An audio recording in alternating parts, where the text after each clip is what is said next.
They didn't win in the Piscean Age. Don't bring that shit up here. Man.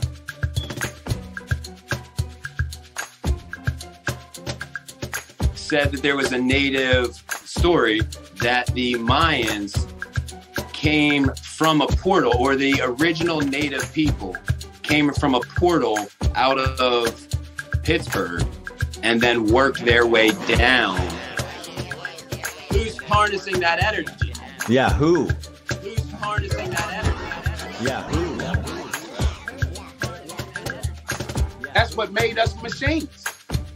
This is why we were reared in schools.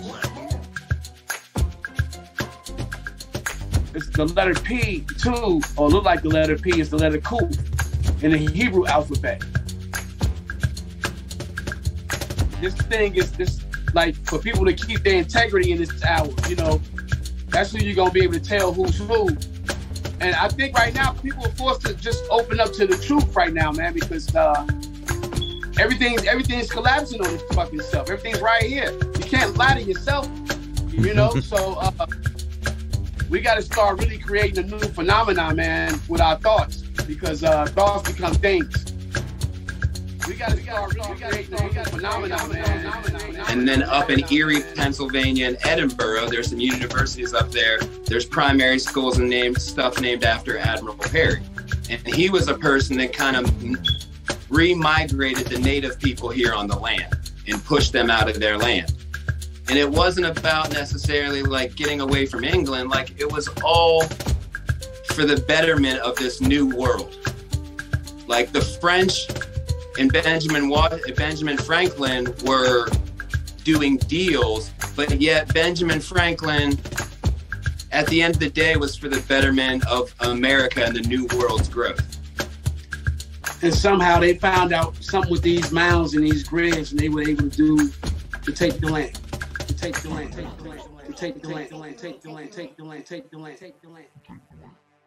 Hey, everybody. Welcome to Rising from the Ashes. This is the homie Romy. So, this has been a pretty good month. Pretty good syncretism month, if I do say so myself. I'm going to read probably about 10 pages of this chapter of this book that I just got. So it's actually going to be a cold read. The book is called The Secret Architecture of Our Nation's Capital by David Oveson. The Masons and the Building of Washington, D.C. Chapter 4. What then is hidden language, and by what means can we, on earth, not only read heaven's golden alphabet, but read the lessons, warnings, and revelations aright? A quote by Thomas H. Burgoyne, Celestial Dynamics, a course of astro-metaphysical study, written in 1896. In August 1782, George Washington was in camp with his army at Newburgh on the Hudson, directing the terrible war against Britain. He had just received, as a token of admiration in which he was held in France, a gift from an old friend and a brother Mason, Elkanah Watson, who lived in Nantes in France. Watson had sent him a lambskin apron decorated with masonic symbols. It has been wrongly acclaimed that this was the apron worn by Washington at the ceremonial laying of the cornerstone of the capital of the United States of America in 1793. However, on that occasion, Washington wore another gift from France, the apron presented to him in 1784 by the French general Lafayette, which had been especially embroidered by the general's wife. The design consists of a number of Masonic symbols: the radiant eye, which some call the eye of providence, the sun and the moon, the 7 steps leading to the 3 primal symbols of Masonry.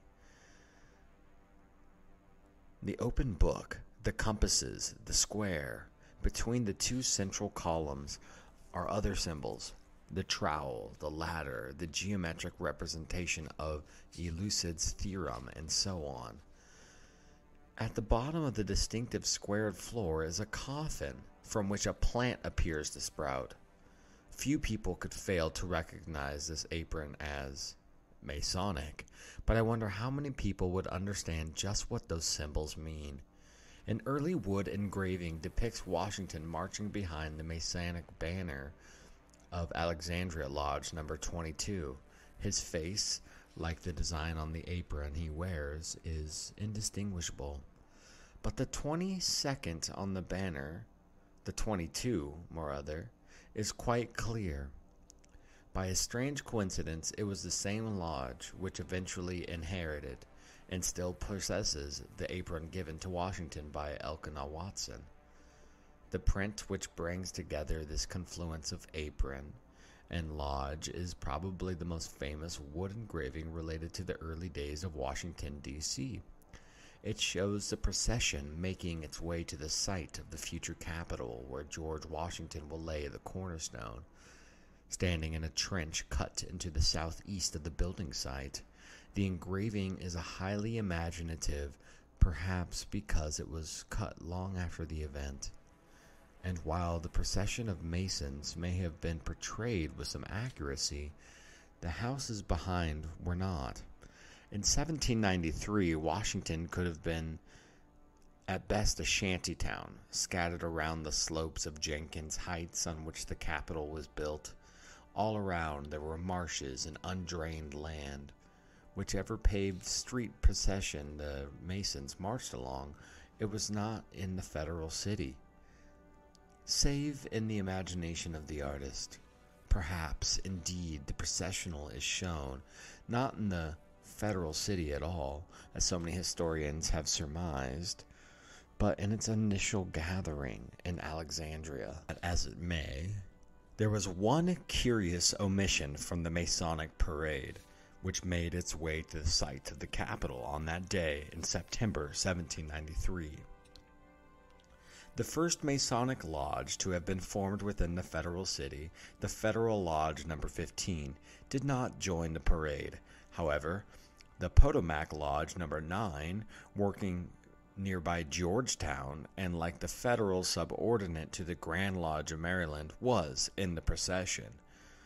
The Federal Lodge number 15, with James Hoban as the worshipful master, had been formed in consequence of a petition submitted by only a few days earlier, on September 6, by 3 ancient York Masons. The petition was granted on that same day by the Grand Lodge. One presumes that the lodge had been formed precisely to ensure that a federal group would attend the cornerstone ceremony, which had been widely advertised in Maryland and Columbia. However, while the widely advertised published records showed that the 3 officers of the new lodge, James Hoban, Clotworthy Stevenson, and Andrew Eustace, were present at the ceremony, these same records do not show Federal Lodge number 15 as taking part in the processional. The presence of the youthful Irish immigrant Hoban was more than a demand of Masonic protocol, for he was to be one of the architects of the Capitol, and was already an architect of the unfinished President's House to the west of the Capitol. That the Federal Lodge number 15 existed at all is significant. In particular, the fact that a lodge had been created on September 6 indicates that not only were efforts being made to ensure the new federal city was consecrated to the heavens by way of a satisfactory foundational chart and ceremony, but the preparations had been made for the future spiritual life of the new city in the form of the Masonic Lodge. The horoscope for the granting of the charter for this federal city lodge is not without interest. I imagine that the petition must have been presented shortly after tea time, when the moon was still in Virgo. This meant that the chart had 3 planets, the sun, the moon, and Mercury, in Virgo, along with the dragon's head, the Caput Draconis. Perhaps it is a merely accidental that the Latin name of the latter node is Caput, the word from which capital and capital derive. That's C-A-P-U-T, by the way. George Washington probably never knew just how close he had been to losing the commanding site of Jenkins Heights for the Capitol building of his new city, less than a decade before he rode over the island, dreaming of a splendid city which he would raise in the area, the richly wooded hill, which he finally located the Capitol, had been proposed on the site for a school. In 1784, Daniel of Duddington owned Jenkins Heights, and in the course of that year had proposed to his relative John Carroll that it would make an excellent location for the new college which the latter was anxiously to build. Carroll, who was to become the first bishop of the American Catholic Church, turned down the gift, as it seemed to him that the spot was too far away from Georgetown to make a good boarding school for boys. This story is illuminating, for it shows what foresight George Washington had, where lesser men reject Jenkins Heights as being too inaccessible for a college or a school. He could adopt it as the center for a nation. The design for the Capitol had been open to the public competition. Chosen design was that drawn up by an amateur architect and the professional physician Dr. William Thornton. However, the designs of the Parisian Stephen Hallett had impressed both George Washington and Jefferson. Thornton, although a speculative mason, was not a practicing architect, and from the outset his plan was to criticize on every practical grounds by the only two trained architects involved, Hallett and James Hoban. Hoban was appointed superintendent on November 21, 1793, while Hallett was appointed his assistant, both supposedly to supervise the execution of Thornton's plan, which began to reveal difficulties from the outset. Before the genius of the mason Benjamin Latrobe was released on the Capitol, a compromise had been worked out which Hallett amended Thornton's design. This explains why Hallett's name, as well as that of Hoban, was engraved into the silver plate that was placed upon the cornerstone which the masons laid with such pomp and ceremony on September 18th. Even though Hallett was replaced in 1795 by the English-trained architect George Hadfield, the formal laying of the cornerstone was no new thing. Even in America, it was already a ritual sacrificed by Masonic tradition, a throwback to an age when it was believed that all human activities were overseen by the gods. In essence, the cornerstone ceremonial was designed not only to gain the approval of the spiritual beings, but also to ensure that these were content that the building was being brought into the world at a right time. That is one reason why it was a commonplace for those designing cornerstone rituals to examine the time of the ceremonial in the light of astrology. In discussing the rituals used by Freemasons in respects of all the ceremonial cornerstone and dedication of the Freemasons' Hall in London 1776, John Fellows traces them to the ancient Roman times. He mentions that the writer Plutarch, who did more than most ancient writers to reveal the mysteries of the ancient schools of initiation, recorded that Romulus, before laying the foundation of Rome, sent for men from Etruria to find out how the ceremony of founding should be conducted. They consulted the gods to know if the enterprise would be acceptable to them, and if they approved of the day chosen to begin the work. They invoked, besides the gods of the country, the gods to whose protection the new city was recommended, which was done secretly, but because it was necessary that the tutelary gods should be unknown to the vulgar. Few authentic records of the splendid event on Jenkins Heights have been survived, so we have to take a guess at the time the stone was actually laid. At 10 a.m., the procession was gathering at Alexandria on the south bank of the Potomac River, and people were exchanging Masonic greetings. A company of volunteer artillery had paraded to welcome the President of the United States, who shortly afterwards crossed the river with his suit and was received on the north bank by two lodges of Masons, number 22, Virginia, and number 9, Maryland. We can assume from this that the ceremonial did not reach Jenkins Heights until lunchtime, or even later. Afterward, there were long speeches and considerable feasting. About 500-pound ox was barbecued.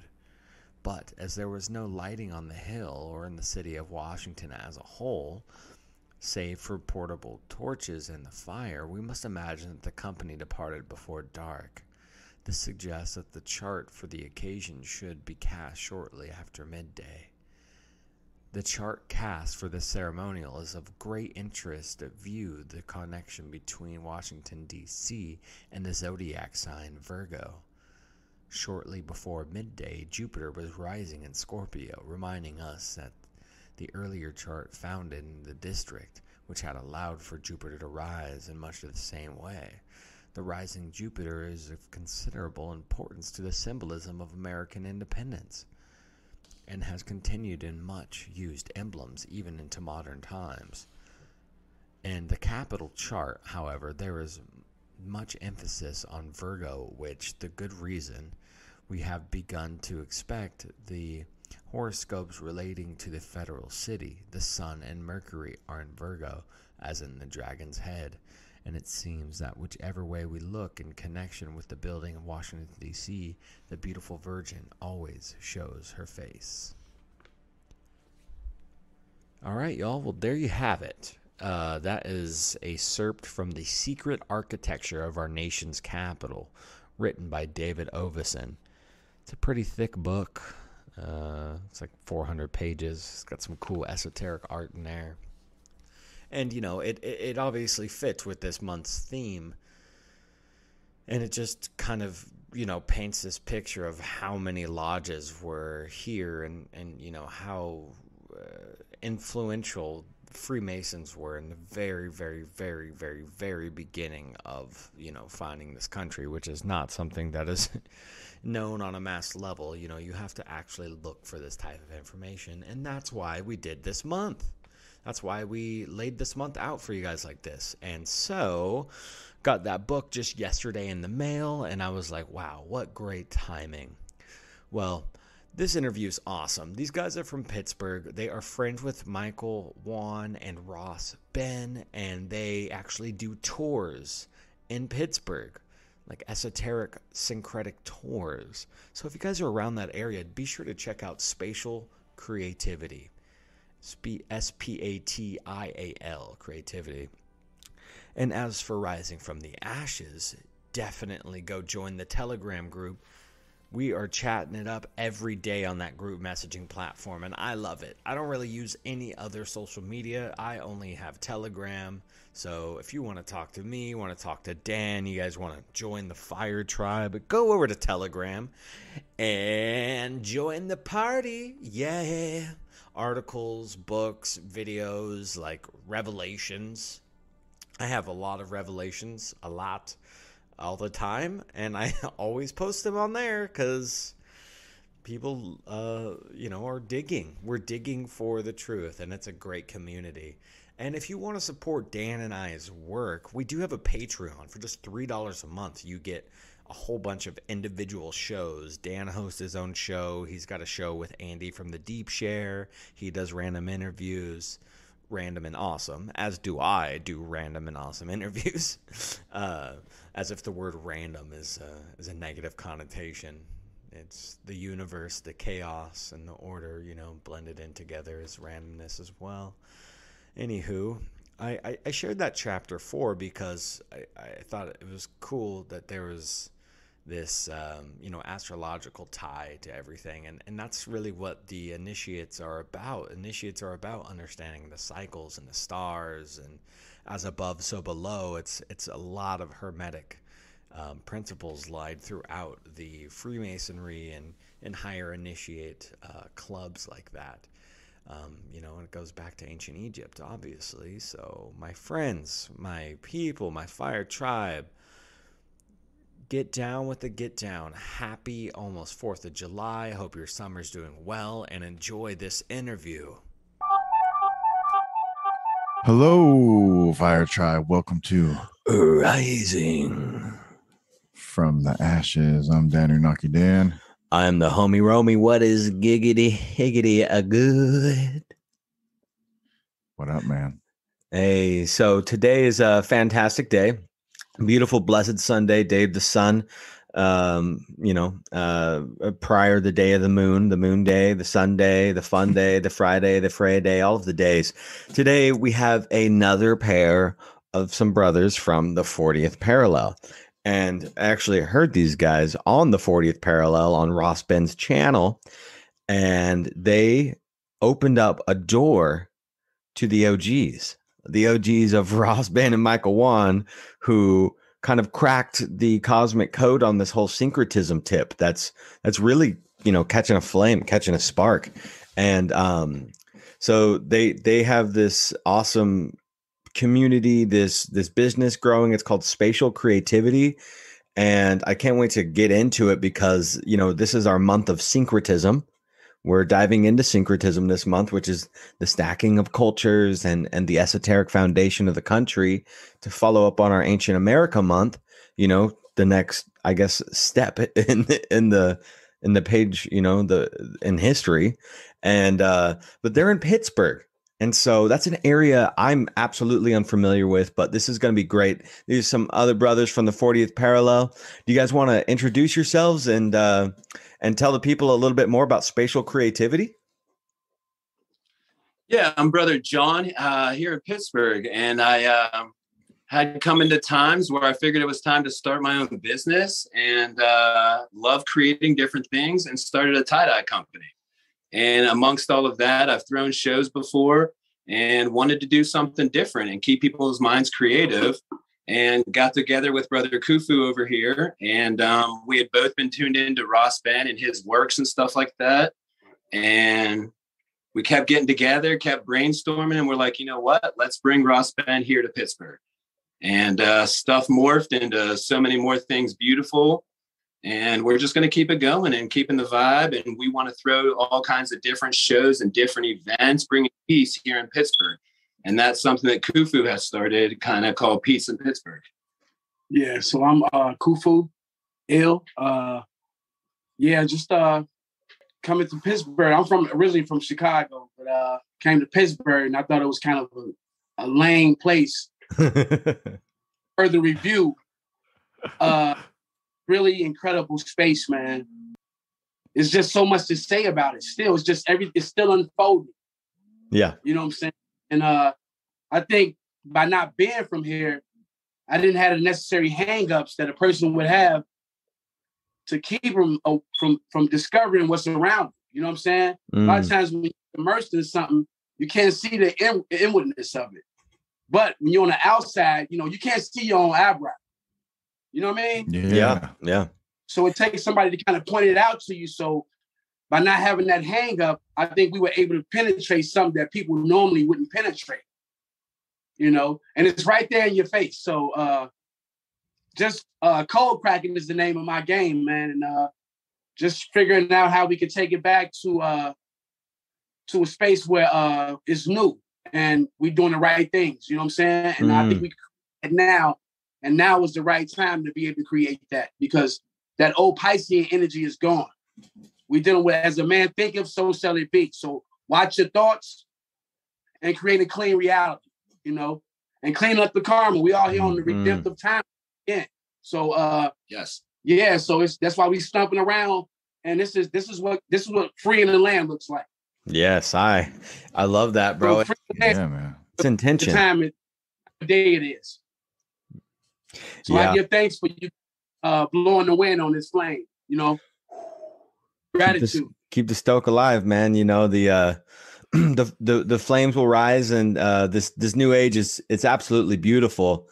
There's a lot of light coming through, and I think what you guys are doing is absolutely amazing. And to reference what you said about when you're immersed in something, sometimes you can't really appreciate everything because you haven't stepped back, you haven't looked at it from the outside, you haven't traveled. And I think that's why a lot of the indigenous people of this land were vagabondish.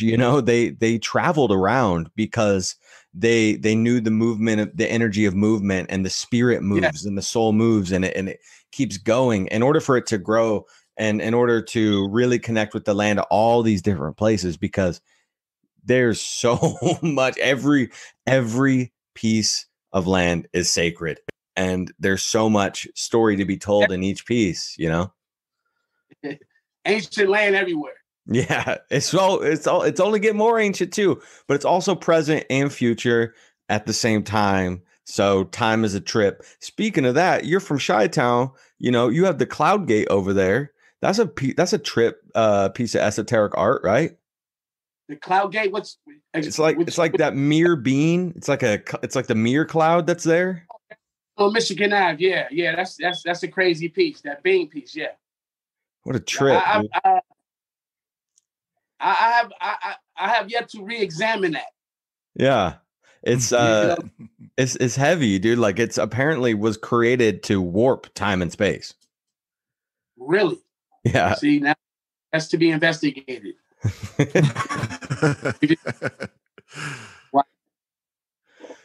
Well, let's dig into to Pittsburgh. Like maybe we can start with the top down.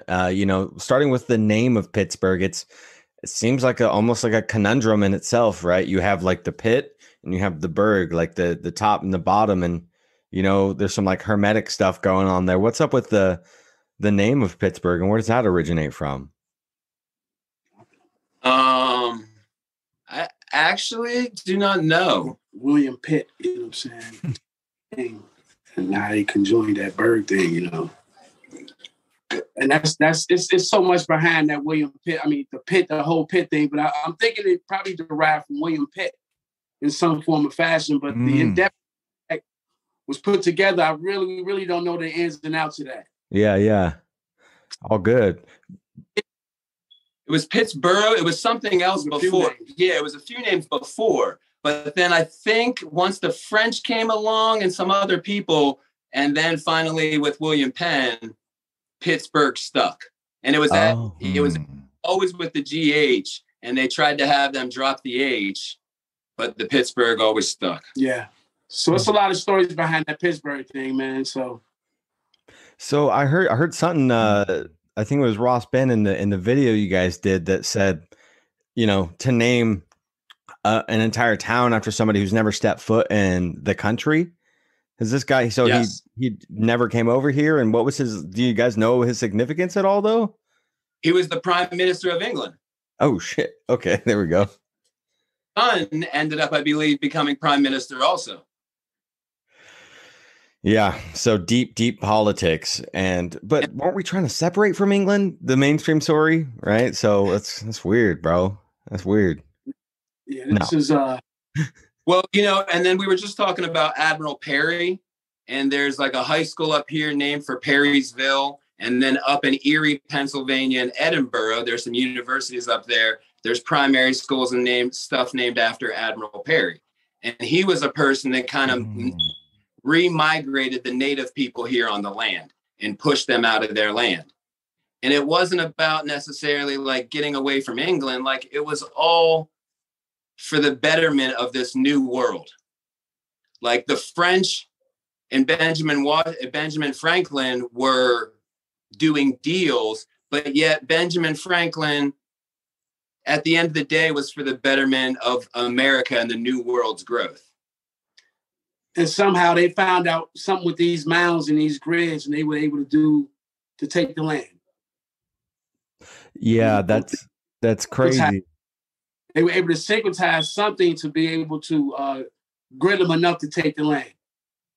You know, which is why we here right now, the synchronicities. You know.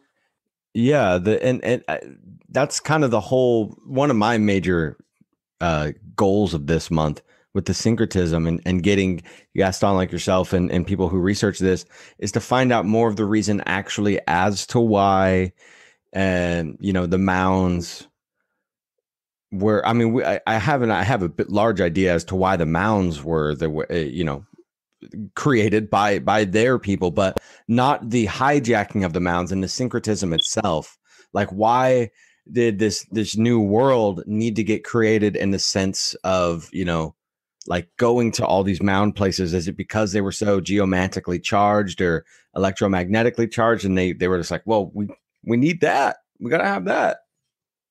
Yeah, but because if you ever go to these mounds, you can almost see why they make like it's almost like heroin. You know, I've never had heroin, but if it's like addiction, like these mounds could be addicting. You know what I'm saying? So beyond them being just like burial grounds, they were also known to be tumuluses where these energy points where they can abstract these energies from right there. You know what I'm saying? So it's incredible how they were able to figure this out, this old science. Because we just found out that this goes back as far as Enlil. Enki and Enlil. Yes. So this mound thing is something that's ancient. Can we expand on that? Like goes back to Enlil. Like what you mean on that? This is recently, I just recently dug up. And if you type in the children of Enlil. Mythology 7. Yeah. It's a piece on Mythology, 7. Yeah, I think it's their YouTube channel is Mythology 7. And he gives like a great little breakdown. I mean, it tripped me out, man. So if you could do the knowledge to that, kind of get a perspective for yourself, you can see how old this mound thing is. You know? And just engaging these mounds, all this synchronicity kicks in, you know? The thing right now we having is a thing with birds. You know, just it's incredible. The pathways and the port. Those birds being the gateway to open up the pathways and the portals. Everything that we see, not just the synchronicities. Yeah, so we headed to Marietta, to the Marietta, Ohio, to Mound Cemetery. My goodness. Okay. Walking up was incredible. It's like a big titty sticking out the land. I love that. But it was incredible to see. And that's what they actually called it. When you check out the documentary I was just telling you about Enlil, in Britain, they know as tits. Mounds. Oh. Interesting. But this one right just was small but big, but high. And it was just some out of the movies, man. It was really trippy, man.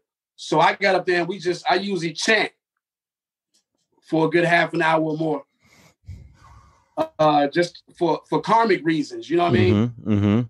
Resonating with the land so you can kind of put out what you get back in. Yeah, you know, so and we definitely having some effects. So you know, hopefully everybody start pushing the same agenda. So we can start again bringing the land and getting it, you know, right back to its rightful owners, you know? Yeah. Coming back to this Aquarian age, man, like it, you know, it's supposed to be, you know, because just a small description, in my opinion, of how I visualize it is the Piscean age was a darker, murkier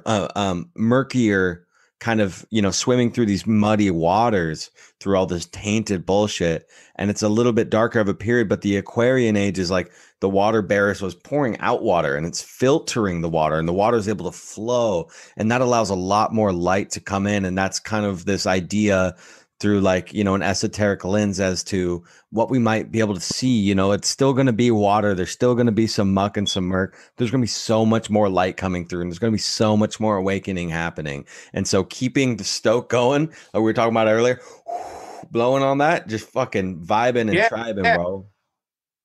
And you have to, you can't come with those limited ass Piscean ideas that you know what I mean? That'll keep you on stuff because it's over. But this is that lag time shit that's gonna get people out of here. Yeah. You see, so the thing now is to create because all this shit around us is a figment of a multitude of imaginations, all culminated in this oneness. But we have this one idea, like God, like no, this is a multitude of motherfuckers' imaginations manifested in one space. From the computer to the, you know, everything, to the clothes, everything, all this. So we understand how things get here, but we understand the power how they get here. And enough people, always at the end of the world, thinking on that shit could manifest that. And other people that ain't on that be outnumbered. So now it's important to not kind of go for certain Piscean ideas that's still out here. That shit's over with. They didn't win in the Piscean age. Don't bring that shit up here. Man. You see what I'm saying? So 100% agree with you. That's why we don't talk about like all the fear porn type conspiracy shit over here. We talk about the natural history and the real history of the world, man. Yeah, enough people thinking the same thing can manifest that. And you can look like a fool because you didn't have enough people to help you manifest that. So, but now it's stronger now. Yeah. Yeah. You know? And this truth has to come out, you know. Stop falling for these, you know, it's a whole new script. Mm-hmm. It's a whole new script. It sucks, man. Yeah. Because, like, you know, there's these other shows that are really big and, you know, like Tinfoil Hat, you know, shout out to those guys or whatever. But, you know, like that talk about, and they'll get these guests on because these guests will come and it'll be a very entertaining show, you know, and talking about the whole COVID shit and these variations. But, you know, realistically, I kind of had this thought earlier because, you know, digging into more of the shamanistic type of viewpoints and kind of the more like deeper spiritual aspects that have been experienced here and by ancient cultures that weren't, you know, recently within this, like, you know, the Renaissance period or anything. But before that, right? Before that, there's this long and old idea that the spirit moves in circles and it moves in this spiralized way and then Kundalini coil, you know, and it spirals up. And when you have a burial ceremony of, you know, high spiritual people or high political people, I'll say, you know, they put them in a rotunda in a state capitol building and they do this whole ceremony in a round building, and they make sure all the doors are closed so that the spirit can travel up and go through the spire and up to the cosmos. Like that is their belief, right? That goes way back to indigenous beliefs as well. So they kind of stopped that on a mass level. And, you know, if you look at the way that we hold death ceremonies now, it's very boxy. There's no spirit moving in a circle type of energy. And, you know, I think a part of the reason is because they want to make sure that they get the ascension process. And while our spirits are able to stay down here and kind of be more grounded and left here, which, you know, hey, Earth is great, but, you know, in order to reincarnate, I think you have to go through those processes. That's the line. Yeah. Right. They're cutting the line. Yeah, That's man.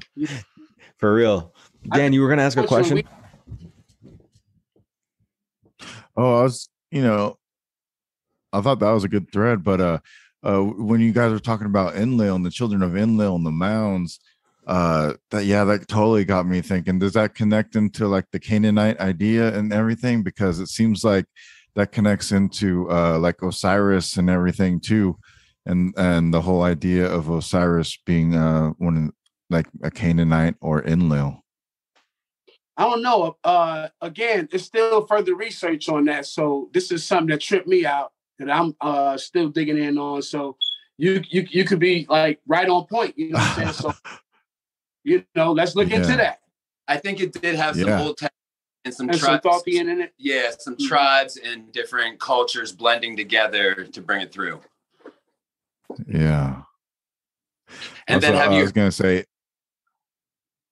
was gonna say Edinburgh is a capital of Scotland also, and so correct. The fact I was there. Yeah, the fact. Huh? Okay. Yeah.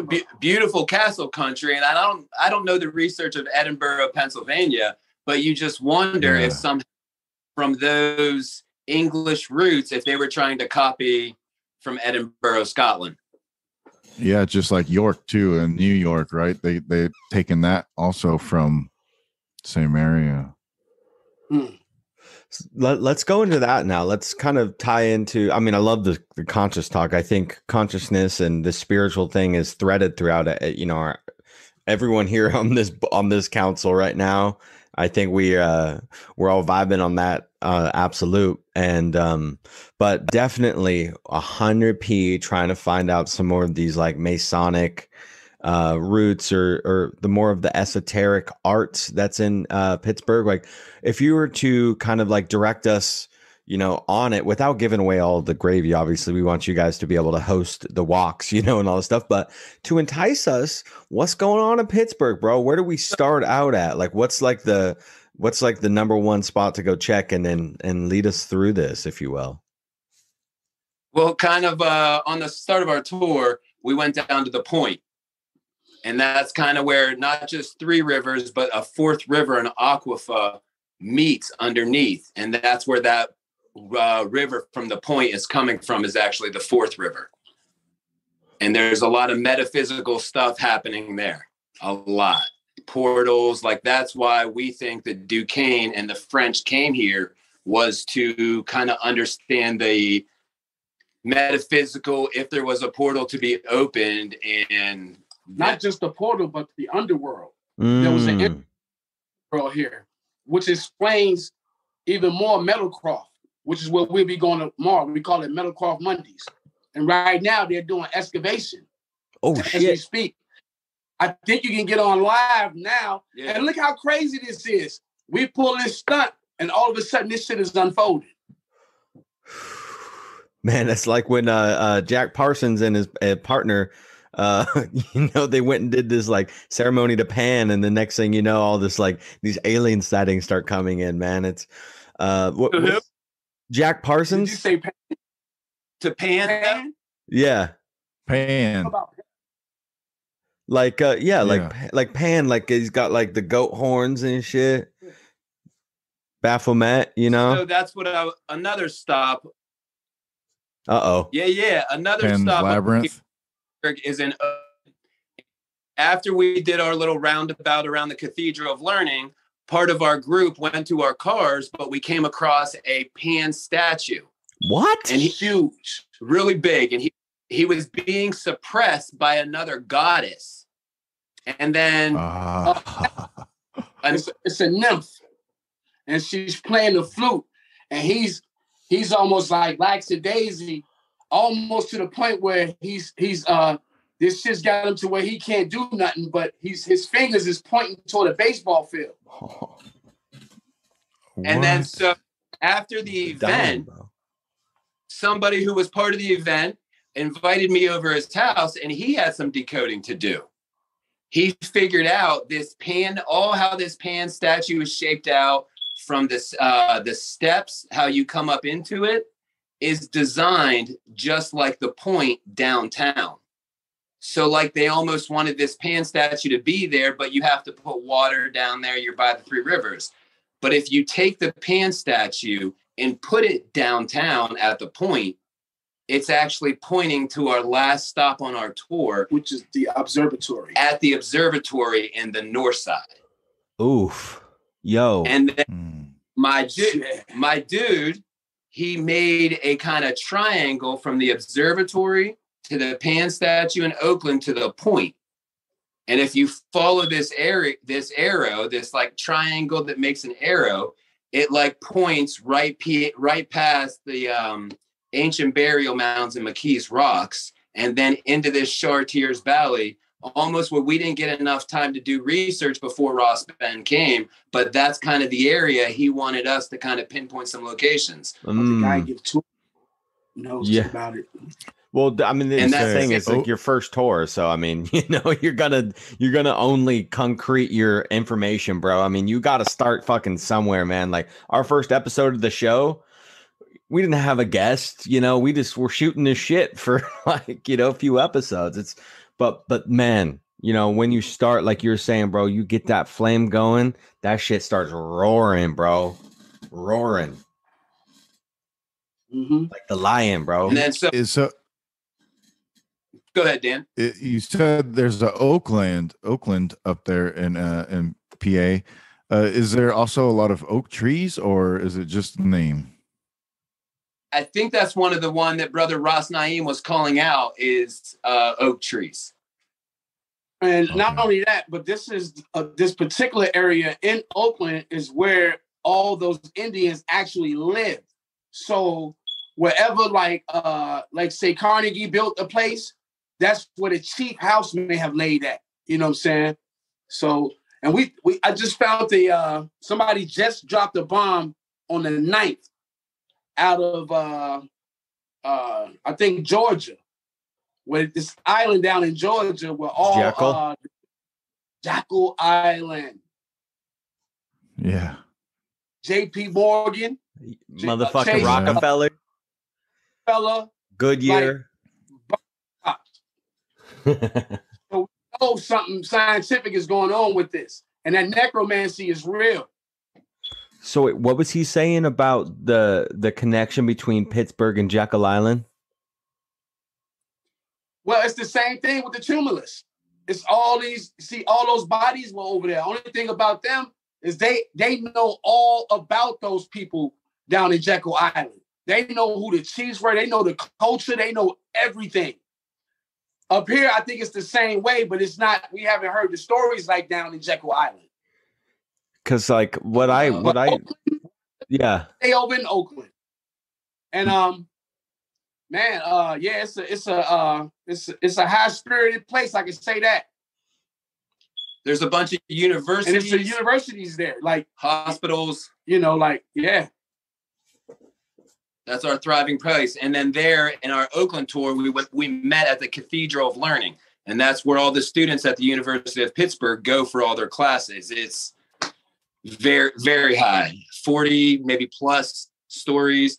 And then this guy who was at our tour, I went over to his house and he connected the Cathedral of Learning in Oakland, the Carnegie Museum, and a building at the Carnegie Mellon University.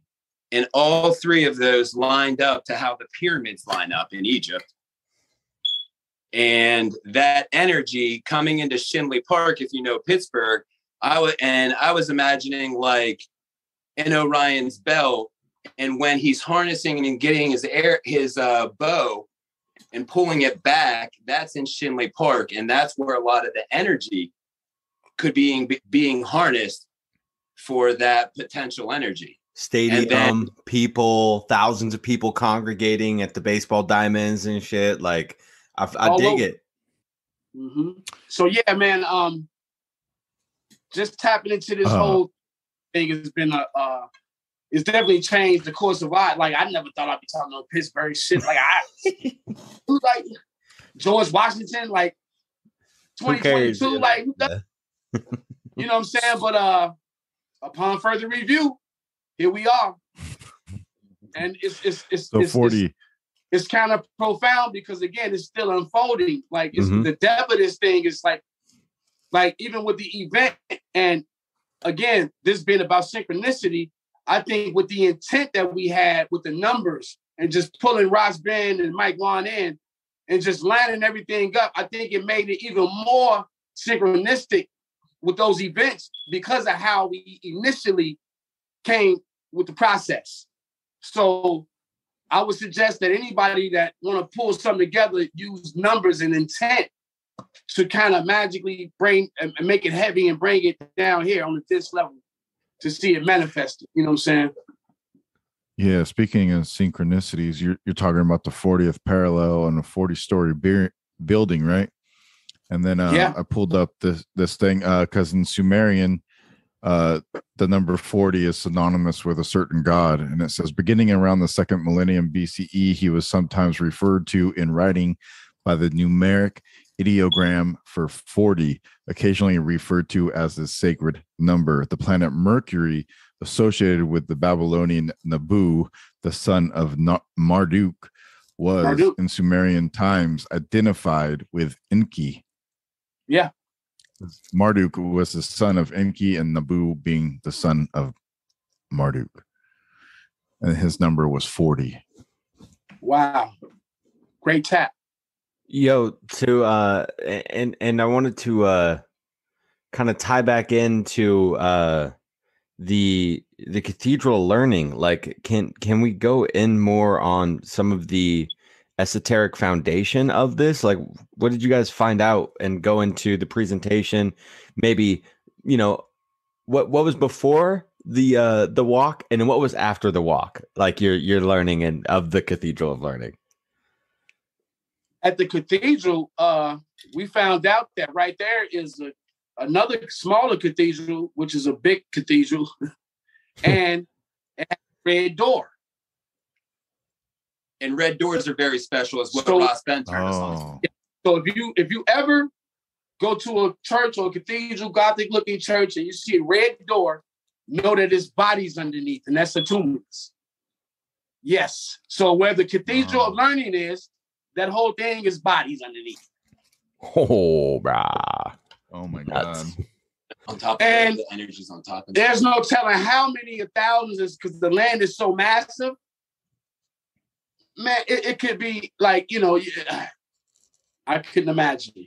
And on top of the different buildings around the Cathedral of Learning were like these pointed, almost tessellated energy devices that you just wonder if they were using. And that's like coming through from the Carnegie Mellon building to the Carnegie Museum into the Cathedral of Learning. And that's how they're using this energy or connecting it somehow from lightning. Yeah. Right. I got you. I have a presentation on this stuff. I call it resonance architecture. So I got some juice on this. You got to give me a little bit of description as what we're looking at here. What do the spires look like, and what are the tops of the buildings looking like? Oh, you told the design? I wish I could pull up I can't recall off the top of my head, like very intense, rounded, All type of shapes. Cymatics. But, kind of going before, and like with the Cathedral of Learning, I believe Ras Ben was saying that it looked like one of the buildings in Philadelphia. And shit. How maybe it was more English compared to French. And that what were the English's ties to wanting Pittsburgh or just have a Pittsburgh tie. Interesting. Yeah, look at this. Yeah, the inside of that ovigal, they call it. Rib. Huh. What a trip, bro. That was beautiful. The inside. The inside is far more pretty than the outside. Oh yeah. It's very classic architecture, man. Look at that, the spider web going on. Yeah. Like a Tower of Babel, huh? Yeah, almost, huh? Yeah, look, you got the sides here. Dude, that's so I look at these and I see just straight like time portal. Like you see this and you're talking like dimensional shifts. Like these are built, so these types of buildings are, look at that. Hilarious. These types of buildings are built for this, man. They're built to transcend. They have these high arch, and the shape of it too. It's shaped for spirit and energy to move around. And bet there's some like secret rooms in here that have probably some what's the word I'm looking for? Labyrinth. So like most of these old buildings have labyrinths somewhere on the floor, and you're able to kind of walk in the shape of the labyrinth. And a labyrinth doesn't have to have walls or anything. It can just be lines on the ground. It can just be like circles or anything like that. And or labyrinths can also have walls. Bigger labyrinths generally are the shape of a labyrinth, but the walls are accelerated here. But yeah, that's super fascinating. Did you get a chance to go inside, or is it pretty closed off? No, I've been inside. Yep. Yeah. A few years ago, then we went inside. They wouldn't let us go up this time, though, because of COVID. So. I see that. I mean, I don't, but I know about it. Unfortunately, yeah, like this kind of stuff right here. That's a classic cathedral labyrinth.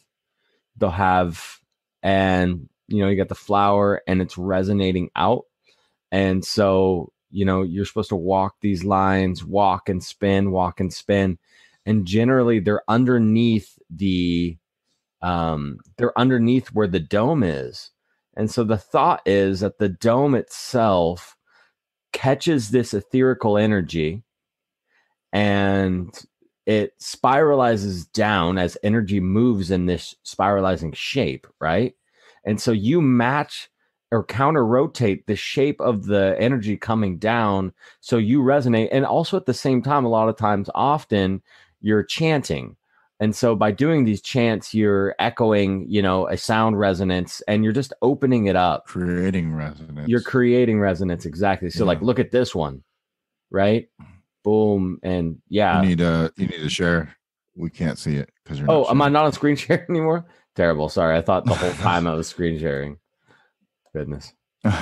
When you guys are talking about portals and how it's a portal, like, what's it a portal to? Like, is it a portal to other dimensions? How are you referring to it as a portal? Just in the movement of this place. All dimensional, physical, as above, so below. You know what I'm saying? You know, you go here, and everybody that does something real huge from here, like been through here, just all the interwoven deep connections that Pittsburgh have to the people, the individuals. You know, and then it's just so many things, man. I really, again, just from being from Chicago, just on the outside looking in, you know what I'm saying, do I have this particular perspective, you know what I'm saying? And I'm quite sure I'm not the only one that see this shit. And it's no wonder that those guys were coming here fighting for the land here, because again, it's something's here that they may have already found or just probably I don't know, but maybe they figured it out. You know, when you're showing all those pictures of Labyrinth, the designs, how they look like mazes and stuff, and then they have their rows in the middle. I'm wondering if it's some type of it kind of resembles a brain, and then the rows being the pineal gland or something in the middle to like to the spirit world. Yeah. So to kind of touch on that, what you're saying, Dan, is like that why they're underneath the dome, right? You dome your head, right? That's so a lot of times when architecture is actually it's resonating, you know, the shape of the body, and this old antiquated way of this very artful and tasteful way of stylizing architecture was recreating these manifested physical shapes of the body. And so you have a lot of times an oculus, they call it, which is like the hole on the top of the dome. If it doesn't have a spire, it has an eye. Either way. So a lot of times if it has an oculus, it can shoot energy out. If it has a spire, it's bringing energy in. So you have that balance, you know, and if you have a spire over here, you have an oculus over here. But it's a sadistic energy that takes that's an interplay with that. You know what I'm saying? Yeah. It's some. I think Mike Wann kind of expresses that shit a little bit better than I can, but there's this level of foul shit along with that beauty that you talk about that make it kick off. You know what I'm saying? Yeah, there's the underlying shadow side of it, unfortunately. Yeah, it has to be. It has to be. So.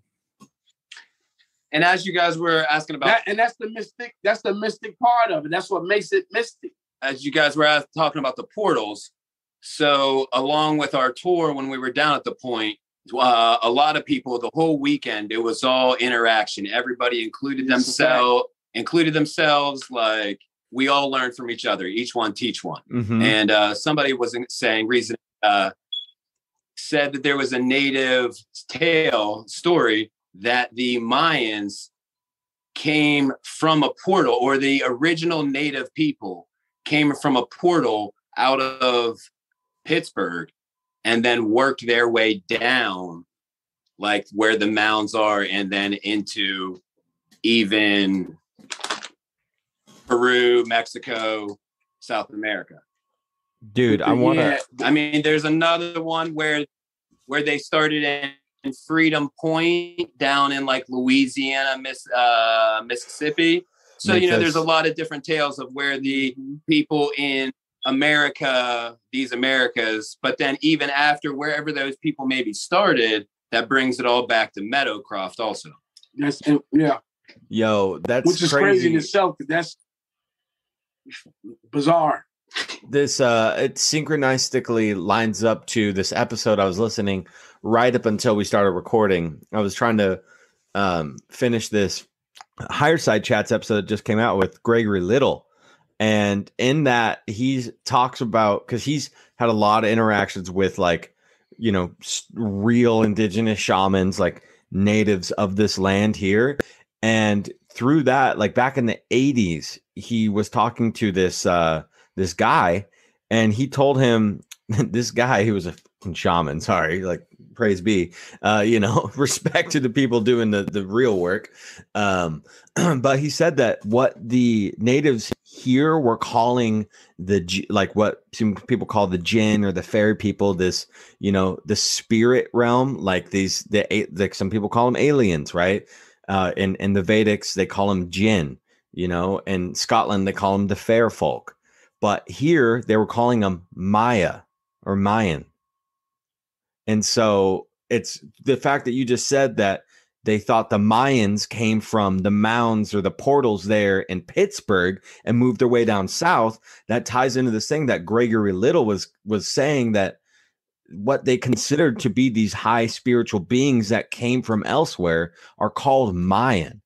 And so that just blew my mind. That's something I learned today. I mean, like, I'm talking a couple fucking hours ago.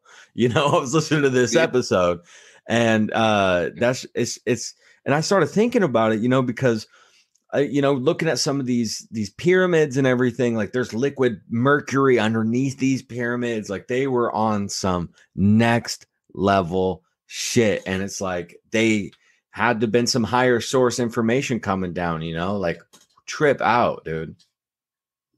High enough to leave enough breadcrumbs behind, you know, so it's unfolding. Yeah. Man, what a trip, dude. So go ahead. With those synchronicities, you know, it's up to us to pick up those breadcrumbs and, you know, keep picking you know, don't be afraid to email Michael Wann or Ras Ben, you know, what are these things that I'm feeling? Because now's the time, like, move into that energy. Don't be afraid of it. Absolutely. And it'll embrace you. It'll embrace you, you know, like the fact that, you know, you guys are having more synchronistic moments, you know, as you're entailing this, you're getting embraced, and you're like, it's your intuition just like guiding you on this fucking path. So that leads, yes, go ahead. When we was going to Marietta, the thing with the birds is like, I've never seen so many turkey hawks in my life, like on the way to anywhere. And then after. It's such a, no, not even, after it was a wrap. You know, they were gone. You know what I'm saying? Like the way back, still daylight, we saw not one turkey hawk. So it was like we had done our business on the mound, and like the ancestors like gave us everything, blessed us, protected us, and we did our thing. And now we were on our way home. Beautiful. No birds. You know? So it was just, but we did make note of that, you know what I'm saying? Just on the way, like, yo, what's up with these what is this? Not turkey hawks, but turkey buzzards? Turkey vultures. Vultures, yeah. Turkey vultures. Yeah, we got mad turkey vultures. Like when people come up to, and I think this is just this, I live on some pretty sacred hill over here in Cali. We got hawks and turkey vultures like all day, a minimum of like 20 on this hill, like this mountain, and they're just circling. I mean, there's lots of food for them out here. But yeah, it's also because it's spiritual, like, you know, talking about indigenous culture and their belief systems, you know, they were highly in tune with the air aspect and the birds, and that believing that the birds were the communicators and connectors between us and the gods and that information. Why wouldn't they be, bro? Why not? You know, like you know, it's interesting. They have hollow bones. They say, right? Birds have hollow bones. I'm not sure if that's true for every bird species, but to think that if your bones are hollow, and the fact that they say that, and that's like a part of our knowing, what if a spirit can go into a bird because of its hollow bone nature, that nature of like it being able to just absorb and like being a part of the spirit world as well as part of the physical world, and having both of those together, like just so beautiful, man, like so poetically, and it's happening here in reality. It's not in a fucking fairy tale. It is here, man. Embrace the birds, bro. Also, they have a collective consciousness. So it's like if you know one bird, you pretty much know them all. That's the thing about birds. So even when you see them fly in synchronicity like they do, is it because of that same collective consciousness we talking about? You know what I'm saying? So yeah. Love that, man. My boy Gordy Two Shoes, he, you know, he's part of the spiders and everything. He's been taking care of this family of owls for 2.5 years. Like he basically got out of rehab and, you know, needed to basically like get in tune with himself. And so he went to this tree one time. He just loved this tree. Didn't know there was a family of owls living in this tree. And when he was there, like he was doing some meditating or trying to learn how to meditate. And he looks up and these owls are just there and they're like looking at him. And, you know, and he's just like, whoa, like, can I be here? You guys cool with this?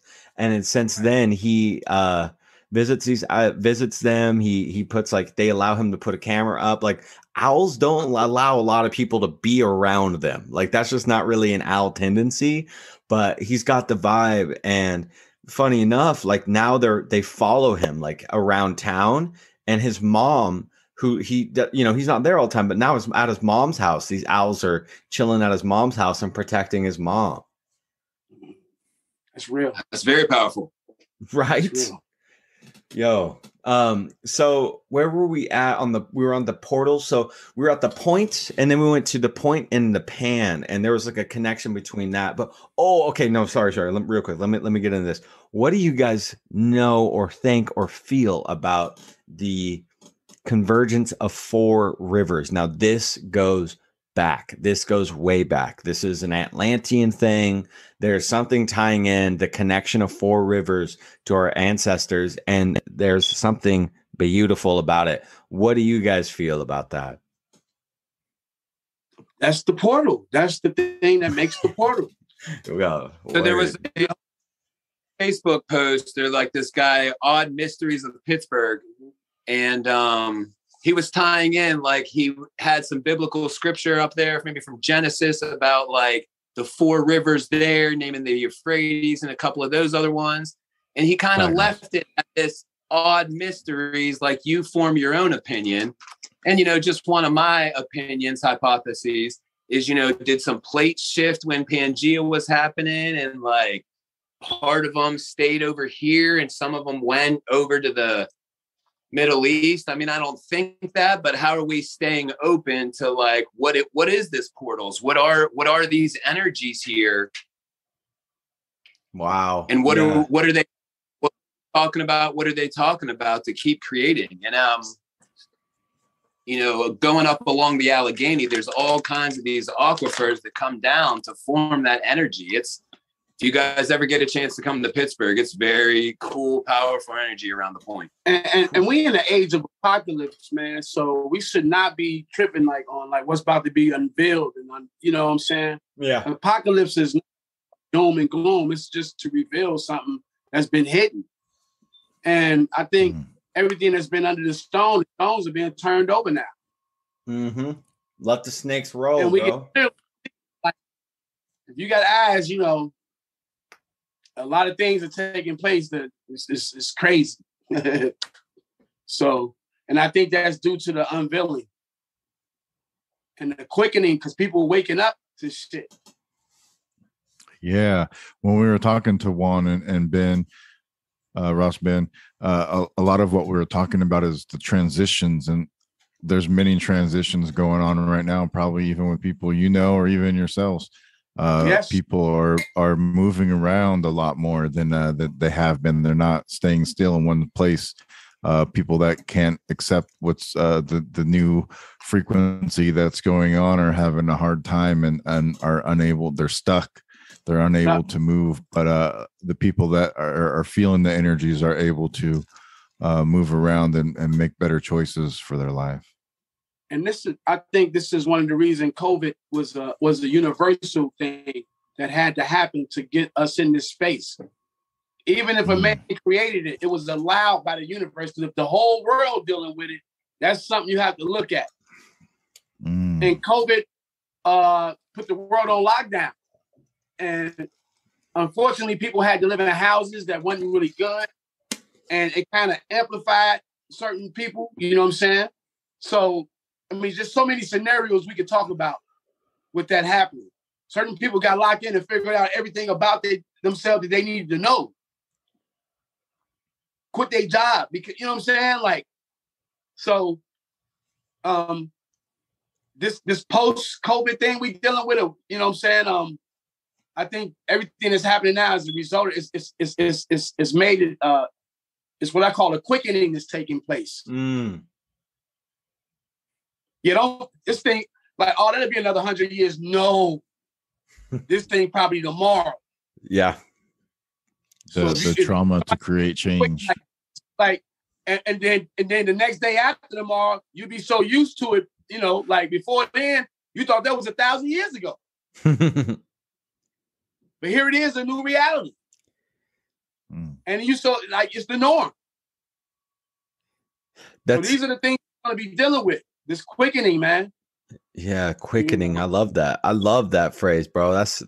That gets you thinking about a lot of shit when you look at history through a lens like that too, like how things can. Yeah, and time itself is like do we even think? I mean, we have calendars. You know, we have this concept of time, but we can't go back and say that time is moving the same way that it is now, or the way that it's going to move. Like you can't, like you cannot, you know, like that's the problem. I feel like a lot of times is we look at everything through the same lens that we look at things now, and you can't do that. That's what made us machines. This is why we were reared in schools. We had to have that programming to be orientated on an upside down level, and then like everything's upside down and right side up, and this way is that way, like literally. So if you take a person and you put them on a certain angular level, like that ain't right, you know, like you can really control some shit for a little bit. Now people are starting to see right side up. You know, so it's a beautiful time right now for people dealing in truth. That's something crazy about that, like, or is it crazy? I mean, like this show Stranger Things that came out. I don't know if you guys watched that, man. They're tying in a lot of this shit. Like they tie in these codes. You know, the obviously mainstream media and shows like that, they're tapped in, you know, but the thing is about that show is they talk about this upside down world, you know, and battling that upside down world and dealing with it. And the girl that is on there, her name's 11. And what's the 11th? What's the 11th card? The tarot card. That's the justice card, man. Justice. Right. So that's what time we're living in, man, is like, I think you're right. You guys are totally on that level of like understanding that you peek your head true to the right side up from the upside down, and you fucking fight to bring it to the people, man.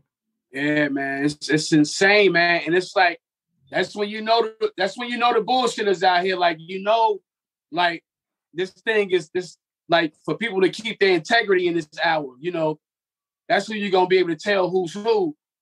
And I think right now people are forced to just open up to the truth right now, man, because everything's collapsing on this fucking self. Everything's right here. You can't lie to yourself, you know? So we got to start really creating a new phenomenon, man, with our thoughts, because thoughts become things.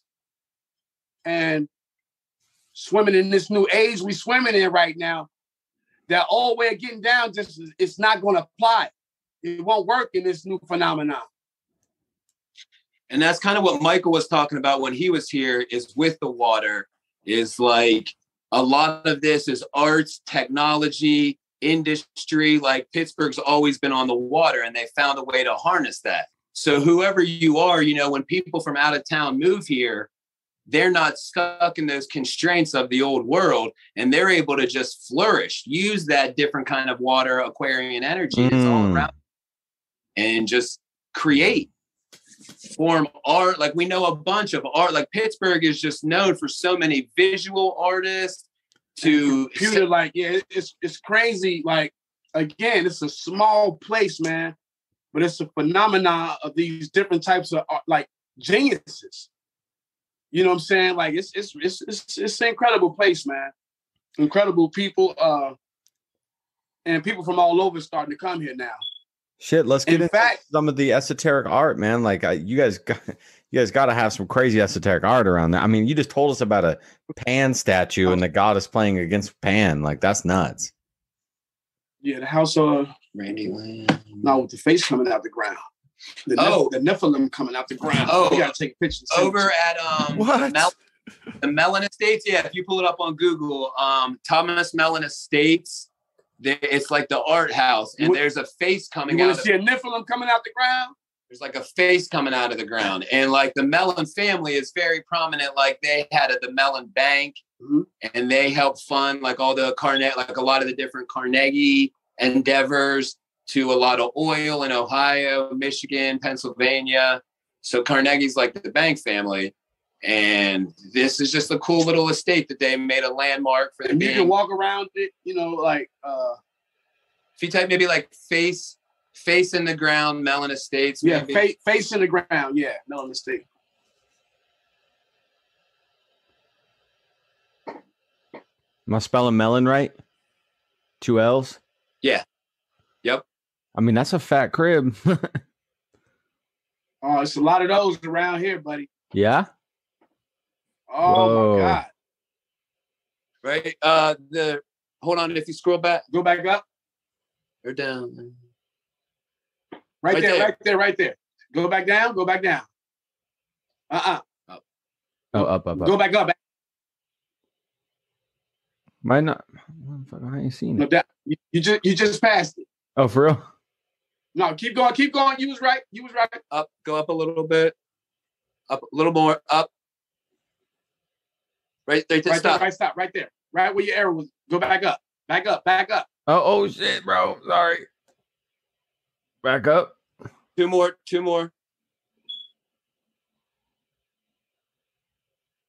Right there to the right. Right there.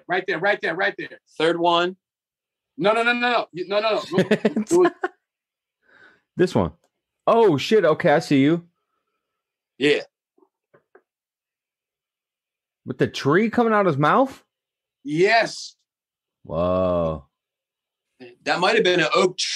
I think we were trying to figure out that tree. No, that's not an oak. That's not an oak. That's a some sort of pine. I don't know. It's not pine. Well, I mean those leaves. Oh, pine, it's super pine green, is related. so it might. Pine is related to Nimrod, though. Actually, can't see. The Titans.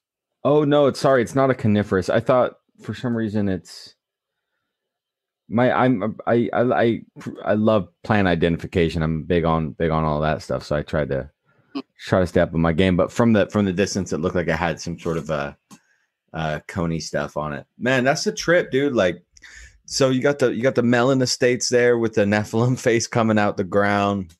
There's some cool art around, like with like these giant human structures. Like there's this one in the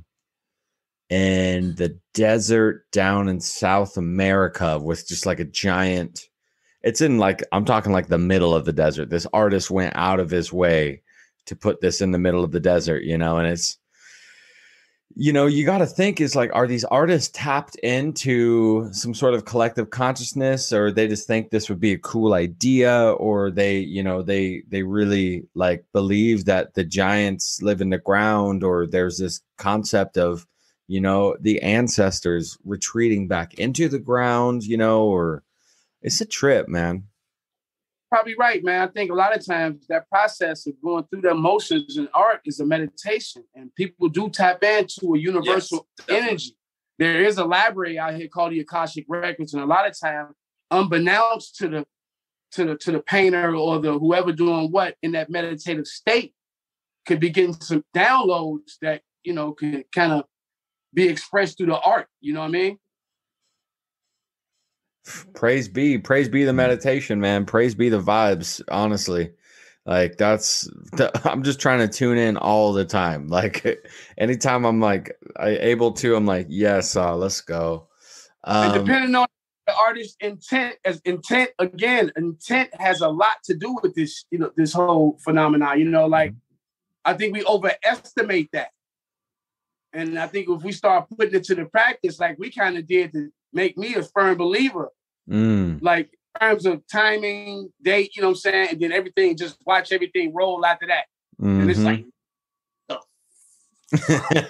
dig. Oh, man, I give so much thanks, man. You know, so because, you know, we're all still unfolding and learning new things about ourselves, man, and coming out with these super energies, you know what I'm saying? So it's just like, it's just a great time, man, you know. The god equivalent of Nimrod in Egypt is Osiris.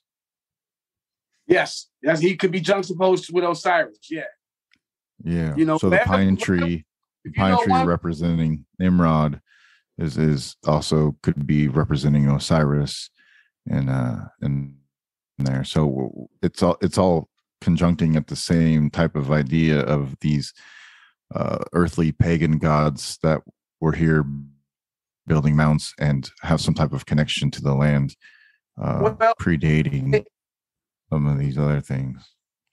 I think with the those gods you just named, I think they also represent energies that are all over the place, and wherever you live, you may have a certain name, but if you know one pantheon of gods, you pretty much know them all where the energy that.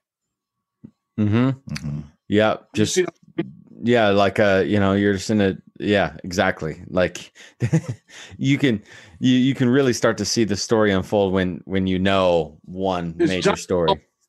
Yeah, the juxtapositioning that we call, you know what I'm saying, how to juxtapose and understand who was who according to the energies, you know. And we personify the energies because we're all as above, so below. So you know, we have all the signs within us, you know what I'm saying? It's just certain signs resonated more so, you know. So these energies are, this is a thought, this is a hey Roo, this is a, you know what I'm saying, this is a thought, this, you know what I'm saying? Like promote, like this is what's real.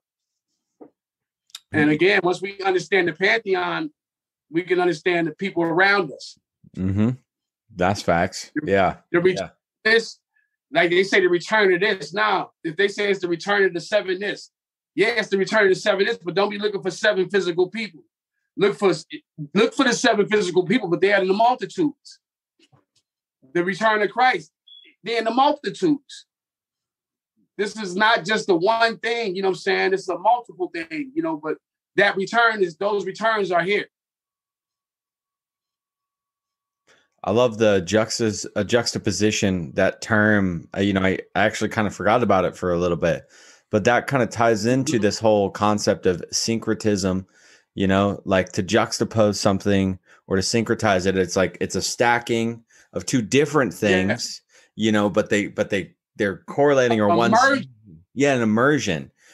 But, you know, I guess a lot of it has to do with the intention of the immersion. Like, you know, these, let's tie back into Pittsburgh too. Like, let's talk about some more of these like masonic rituals, or like what are some other very strange things that you guys found on your presentation? Well, right across the street from the Shawnee burial mounds. Yeah, the across the street from the Shawnee burial mound, where over 4,000 of those bones are, directly across this small street is a hotel where, like, this is like big wigs, man. Like just standing outside this hotel, you be like, who the fuck? Like they, I'm serious, and it's been like this for like Ronald Reagan been there. Trump. This is right across the street from the tumulus. From the 4,000 person Shawnee burial mound. And the doorway lined up to 3 obelisks. Whoa. From the church. And then so to the entrance of the door to this Duquesne Hotel. So we know there's an underground thing going on big time. So if you leave like the church and the burial mound, you go up to Mellon Park. And below there's a parking garage. And then if you keep going up, you go to the old William Penn Hotel. So you just think if these dignitaries and different people that are staying at the William Penn Hotel, but they also have some meetings at the Duquesne Club, there's got to be something that leads them back and forth, let alone from mud floods or different times, supposedly coming down from the Hill District. Like that was a whole mound in itself that came almost to the point. And so when they put that out for the roads and the infrastructure of Pittsburgh, whether there was tunnels already there or they left or built tunnels, there then was the Oyster House, which is in Market Square. It's in downtown, kind of like maybe halfway from the point to the Duquesne Club was part of the Oyster House was part of the Underground Railroad. And there's different tunnels there that like somebody told me he could see and he didn't know where they led, like tunnels. Mm-hmm. So I'm reading here, it's a 23-floor hotel, the Omni William Penn Hotel. They call it the Omni William Penn Hotel. Interesting. Have you ever Inception? Yeah, for sure. Riding around Pittsburgh is sort of like that. Really? It's just like tripped out with the architecture. Yo, it's insane. Like this, I've never seen no shit like it. I've been everywhere, but I've been a few places, but I have, Yeah. Well, you're from Chicago, dude. I mean, like, there you go. That's a sprawling city, fucking massive. But this place with the twists and the turns and the cubby holes and the entrances to certain, like it's like to go in certain neighborhoods, you got to go under a tunnel, like, and then you like in this place. You know what I'm saying? It's a beautiful area, beautiful city. Oh, for sure. What are some like more esoteric or occult stories that are kind of tied into? Have you guys heard any like stories of like, they were doing some like underground rituals over here, or something like that? Like this is considered Illuminati's home base. Like it's videos. Type in Pittsburgh and the Illuminati. It's gonna blow you out the water. Nice, dude. Pittsburgh and Hollywood. It's gonna blow you out the water. Because this is the foundation again of all that shit. You know what I'm saying? There's a Pittsburgh, California. I just found that out. See what you can pull up on Pittsburgh and the Illuminati.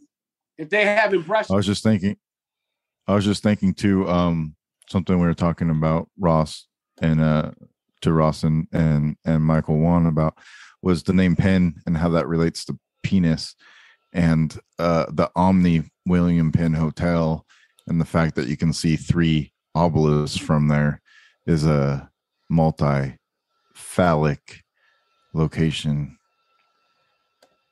And this is where? At the Omni William Penn Hotel. That must be the 3 openings that. Yeah, by Duquesne. Yeah, dude. Yeah. Okay, I just looked up Pittsburgh, California, and it's literally right by Oakland, California. Yeah. Huh. Oakland. There you go. There's an Oakland, California, right by San Francisco, and San Francisco is like the Masonic hub of California. It's a town built by Masons, and I had to look up Pittsburgh, California, just because I was like, hey, well, where the fuck is this at? And it's right by Oakland. They're mirroring each other, bro. That's a trip out. Close to Bohemian Grove. Mm-hmm. Yeah. All this is about what did these land gritters know? Exactly. Like, yeah, that's what I'm saying. Like, that's what I'm trying to find out, dude. I'm like, that's my goal, man, for this month. Because they were fucking fanatics for these mounds. So you were Like, they saying were- Pittsburgh itself was all one whole mound, and they dug it out to build the city? Coming down from the Hill District, the mound actually came more closer to the point into downtown. And they tore that up. Yeah, they would dig a trench in this place. Like, yo, you gotta really come here and see this shit for yourself. You hear Mike and Ras Yeah. upon further review. Yeah.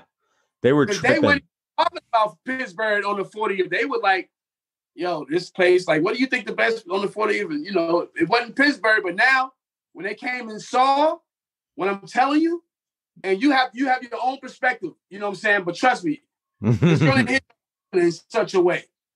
And those connections from Philadelphia to Pittsburgh were real connections that these founding fathers, gritters, they knew what they were doing. There was strong, I mean, because I think we even found out on our tour of Oakland that the University of Pittsburgh is actually like connected to the University of Philadelphia. And to fortify some of the portal things that I'm talking about, you can come here and get almost any land look you want. From the Alps, you know, not so much I got you. Brazil. Like, you can get a few spaces here, and it's a lot of filming going on here because of that. Huh. Like, So you could really be like, damn, am I in like Jamaica? Am I in, like, yeah, it's crazy. dude, something else that just popped into my head there while we were saying that, because Dan brought up earlier the triple phallic thing with the obelisk, which is, you know, something to tie into. There's a Holy Trinity, there's, you know, the trident, like what have you. But Pennsylvania, Pittsburgh, Philadelphia, P, phallic, penis, representation, stabbing it, you know, pineal gland. Seeding the country. Seeding, yes, shooting the seed, bro. And that's Pan. Yeah. Oh, something earlier. I wanted to say this real quick. Pangea. When you guys brought up Pangea earlier, it got me thinking about how it maybe wasn't a physical thing. This is just a thought, obviously, because I had it earlier when you guys said Pangea. That was like right in the beginning. But Pangea, what if Pangea was this time period when not the continents were together, but they took the togetherness, the oneness of the people of the time, and Pangea, it turned into like a root race deprivation where like Gea might be like Gaia or geography or geo, and Pan being like this, you know, this type of like the energetical deity of sorts, mini. And it's just like, you know, I think maybe it wasn't necessarily a time when all the lands were together, but it was maybe more of a time when everything was connected via consciously, and then the separation happened after Pangea. You know, that was just a thought I had earlier. I dig it. That's a good one. Hell yeah. Yeah, I'm going to dig more in on that. That's interesting. There's a document that came out where plates in Alabama were connected to Africa. No shit. Yeah. Okay, yeah, I'm going to have to watch that. So it's weird as hell because you got the tip of Florida right there. So, and that's like golf. P is the number 16 also in the alphabet, which connects to 7, and the number 7 is a pretty big deal too. It's also it's the letter P too, or look like the letter P is the letter Kuf in the Hebrew alphabet. P also too. Have you ever seen that symbol with the X and then the P on it? It's like symbol to show you where Atlantis was. What? It's the P and the cross, so it's like the I know exactly what you're talking about. The iron cross with the P on it, basically. So that is to show you that the center of the earth, or the center, is the P, and then that circle is where Atlantis was. Yeah, which is in the north. It's like a Phoenician type thing too. I think it's related to them in some way. Oh, I see it here. Or pirates. The Chiro symbol. X with a P. Oh, what a trip, dude. Man, I love talking with y'all. This is great. Learning so much about Pittsburgh, yeah, man. What a trip, dude. Where's some Pittsburgh and the Pete. yeah, the peas, man. Like this is blowing my. You said your name, Kufu, obviously, right? And like, there's a tie to the P and Kuf. Something I've been looking into lately is like this name archetypes. You know, like I think a lot of it is subconsciously. Like we don't even know where our lives are gonna go. You know, on like this physical level, but like on a spiritual level, depending on what your names are, or like what you even choose your name to be. A lot of times. You know what I'm saying? Like sometimes you're just like, hey, I want my name to be this, and then your life unfolds in this Khufu is the OG pharaoh of Egypt. But then when you look at Kuf, also that goes into Hanuman again, juxtaposing. So if you type in Hanuman and Kuf.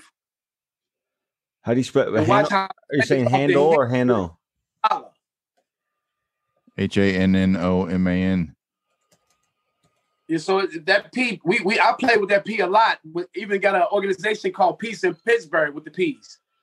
Oh, yeah. And this is kind of to engage some of the disenfranchised youth because we believe that all of them got a jewel in them, but it's up to us to mine the jewel. Whether it's a court, will be some diamonds, some pearls, emerald. So this is that PIP is to create. So on the 40th, you know what I'm saying? So we working with it just like they work with it, but with not the nefarious levels that it takes to get there. You know what I'm saying? I know, and still being able to use that yin and yang power like a car does with a battery. Yo, man, this trip. So what are some stories of like tunnels in Pittsburgh? There's got to be some like tunnels going on there. Underground.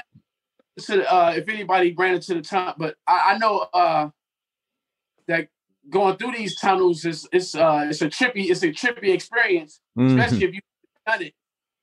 And especially if you come out of one of these tunnels at nighttime and pop into the city. No. So imagine coming out of the forest. Imagine leaving the forest, going into a tunnel, and then popping into a city at night. Just lights going. Like I'm assuming there's pretty big nightlife going on there, bro. There's got to be, right? Oh, South Side, yeah, it's like 100 bars on one strip. Yep, Carson Street. Oof. We have Lawrenceville that's coming up. That's like a new kind of South Side downtown, revitalizing it. It's cool, yeah. Yeah, but the South Side is a whole bunch of old bars. How do you guys go about getting the word out? Spatial creativity and the stuff you guys are putting on and hosting. Kind of just word of mouth, that natural, creative way, and just letting people know, kind of hitting it from the streets and organic, man. Not so much on the tech side yet, you know what I'm saying? But we like it the way it is right now because I think we're not looking for the money or we looking for the right, we looking for a certain few. Yeah. And I think it's important because we at least if we can leave a legacy, that'll be a little bit bigger for me than anything else. Oh yeah, man. That's so true. Like instant or gratification or this is something that is for humanity and the falling of humanity. And this whole movement is uplifting of fallen humanity. Yeah. And a lot of everybody got to do shadow work. It's important. Cut the bullshit out. Stop the bullshit. It's all in you. Stop blaming. It's you. It's like, look at you. You did it. Like, you don't understand how you did it. You know what I'm saying? But karma's a bitch, and it works. And if you understand the multiple lives, you'd be surprised at shit that come back down on your ass lives later. Yeah. The Berg too. The Berg. I've been talking about this before. And what is like the Berg mean? Because you got iceberg too, right? And so what is a Berg? And it seems like a burr or a burr is like a thorn or a mountain or something sticking out from something else. And so because you got St. Petersburg and also which is like the holy gates of heaven, right? Too. So you have these, and then it's connected into mounds. You're saying basically in Pittsburgh, and then the pit was a burg at one point, and now and that's very intentional how they came to the conclusion of leaving it Pittsburgh. Yeah, they you know their magic, their magi men knew the intent that they were putting in and telling their William Penns, hey, you can still be over here, but here's what you need to do to keep the intent going for 200. Not because it's so nefarious, you probably get 200 years out of this. You're not going to get a dynasty. You're not going to get a 15,000 a year run, a 24,000 a year run. But they got something. They got the here and now, because they don't care about the long, as long as they're getting the here and now, the fat check, right? Like they're the instant until the real, and that's where we at right now. Everybody, they got the instant gratification.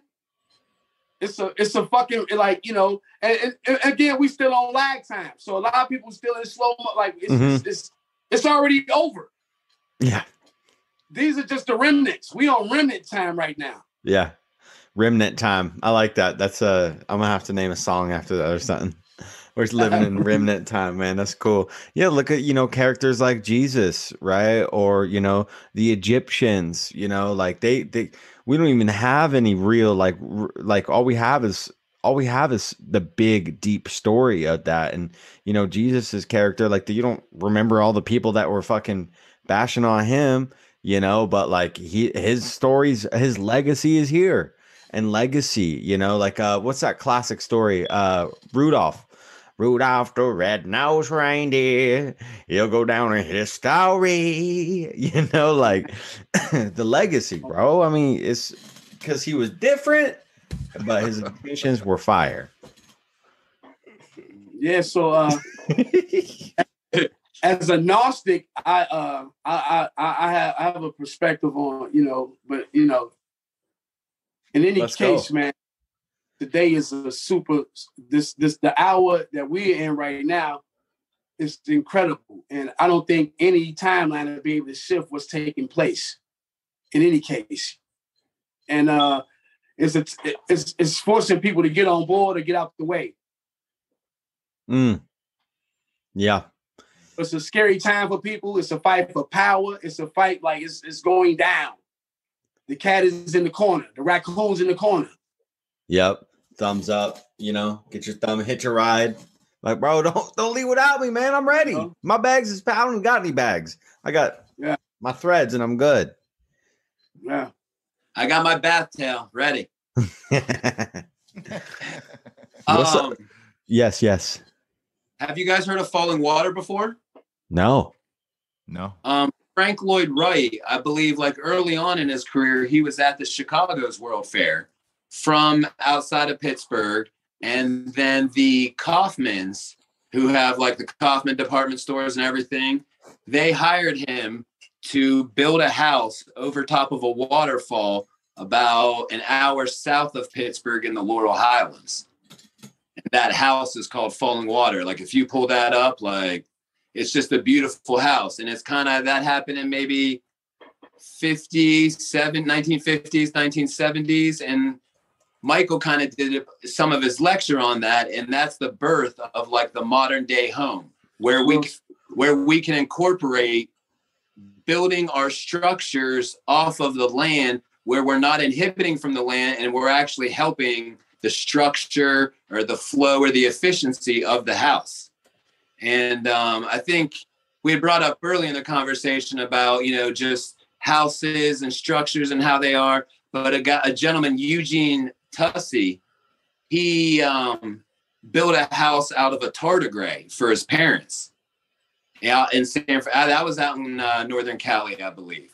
So it's, you know, he's probably getting, you know, they're all working off of these different kind of structures of a modern day house. And how can we incorporate that for the everyday person?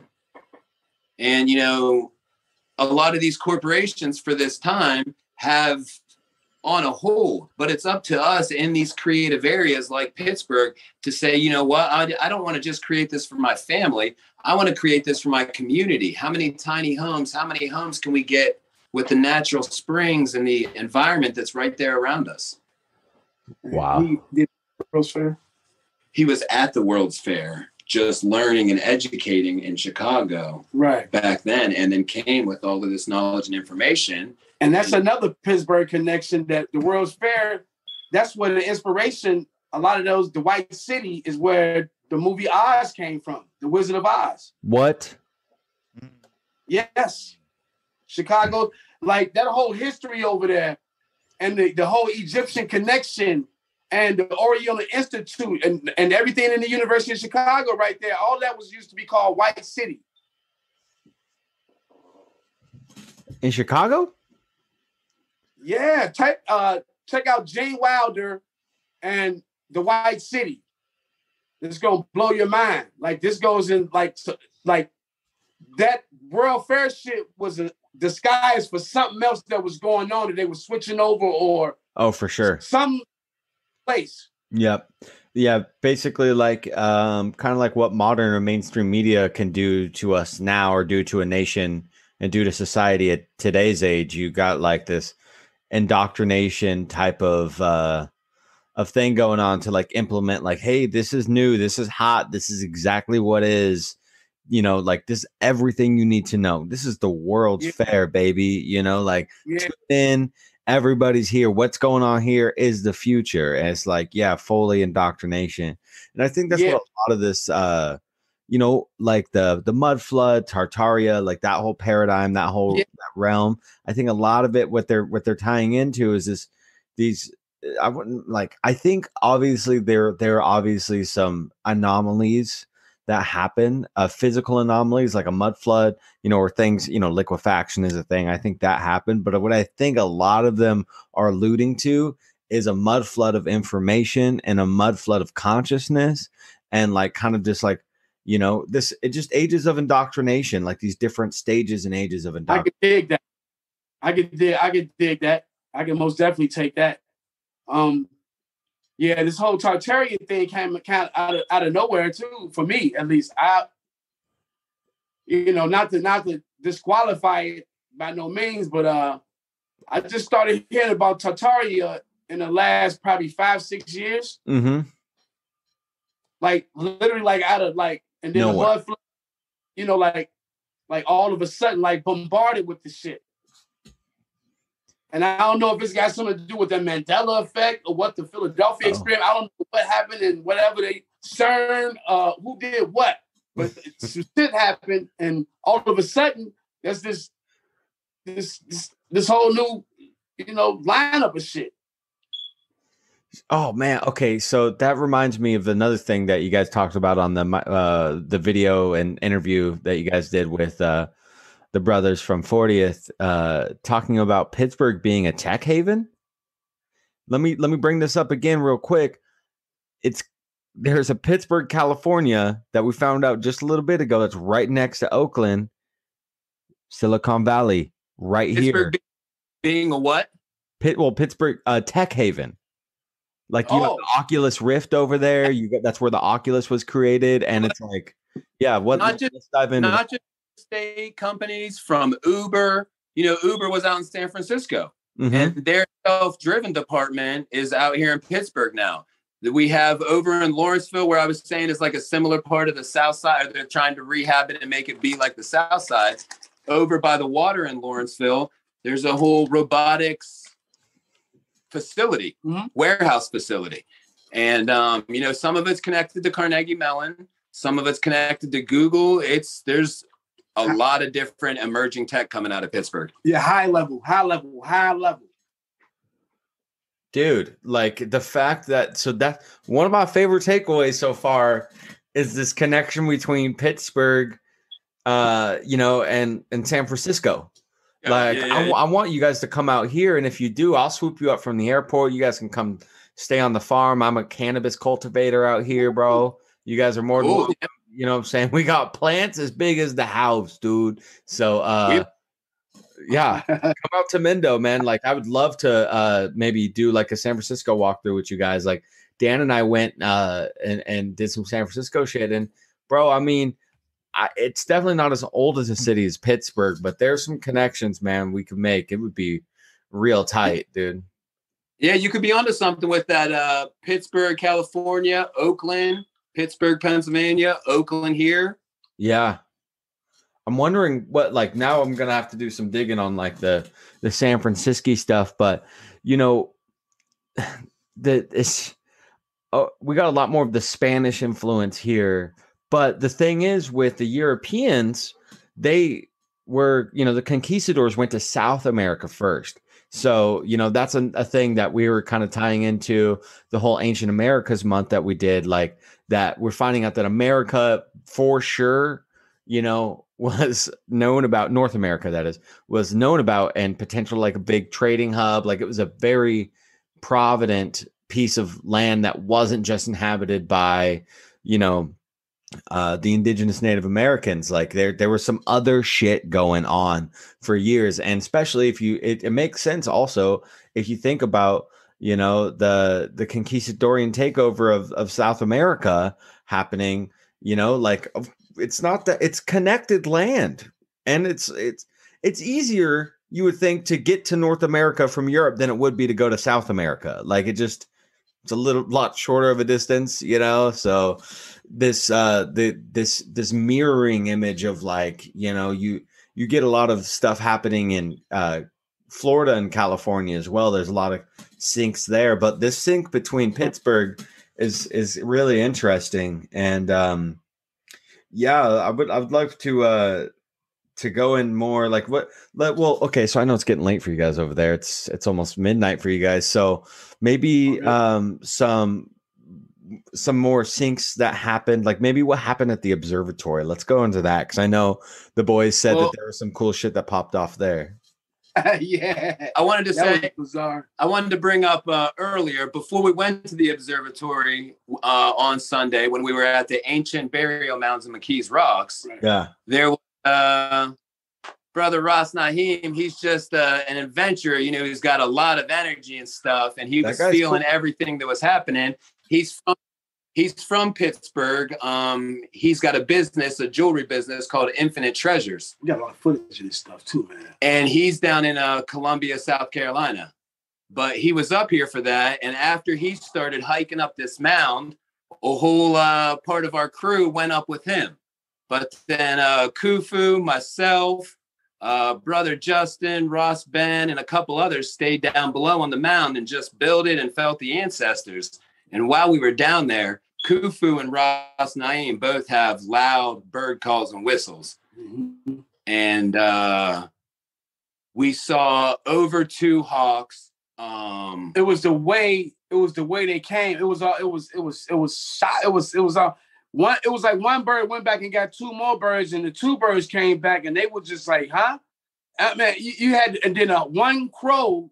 I never had a crow fly over us like and caulking away and caulk. We all took notice of it. You know what I'm saying? Like, it was like heart. It was like your heart. You know, you felt it in your heart chakra. You know, and I'm not the only one that felt that way, man. There was so much confirmation.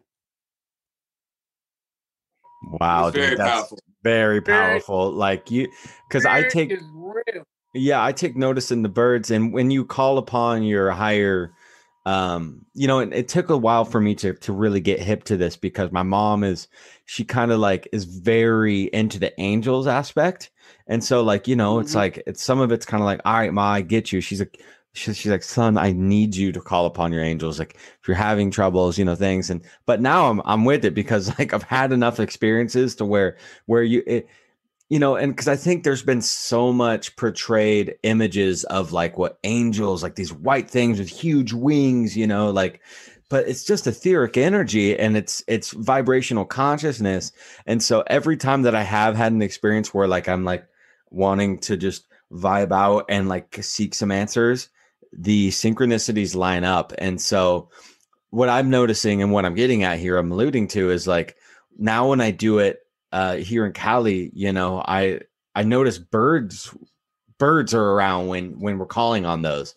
And, you know, like there's just such a spiritual connection between, you know, the land, the us living and the birds, and potentially these elementals energies of, you know, angels, you know, what have you, whatever it is, man, they are living and flowing through the birds, bro. And we all know it, man. Come on. The vibes are tight. Right. Yeah, man.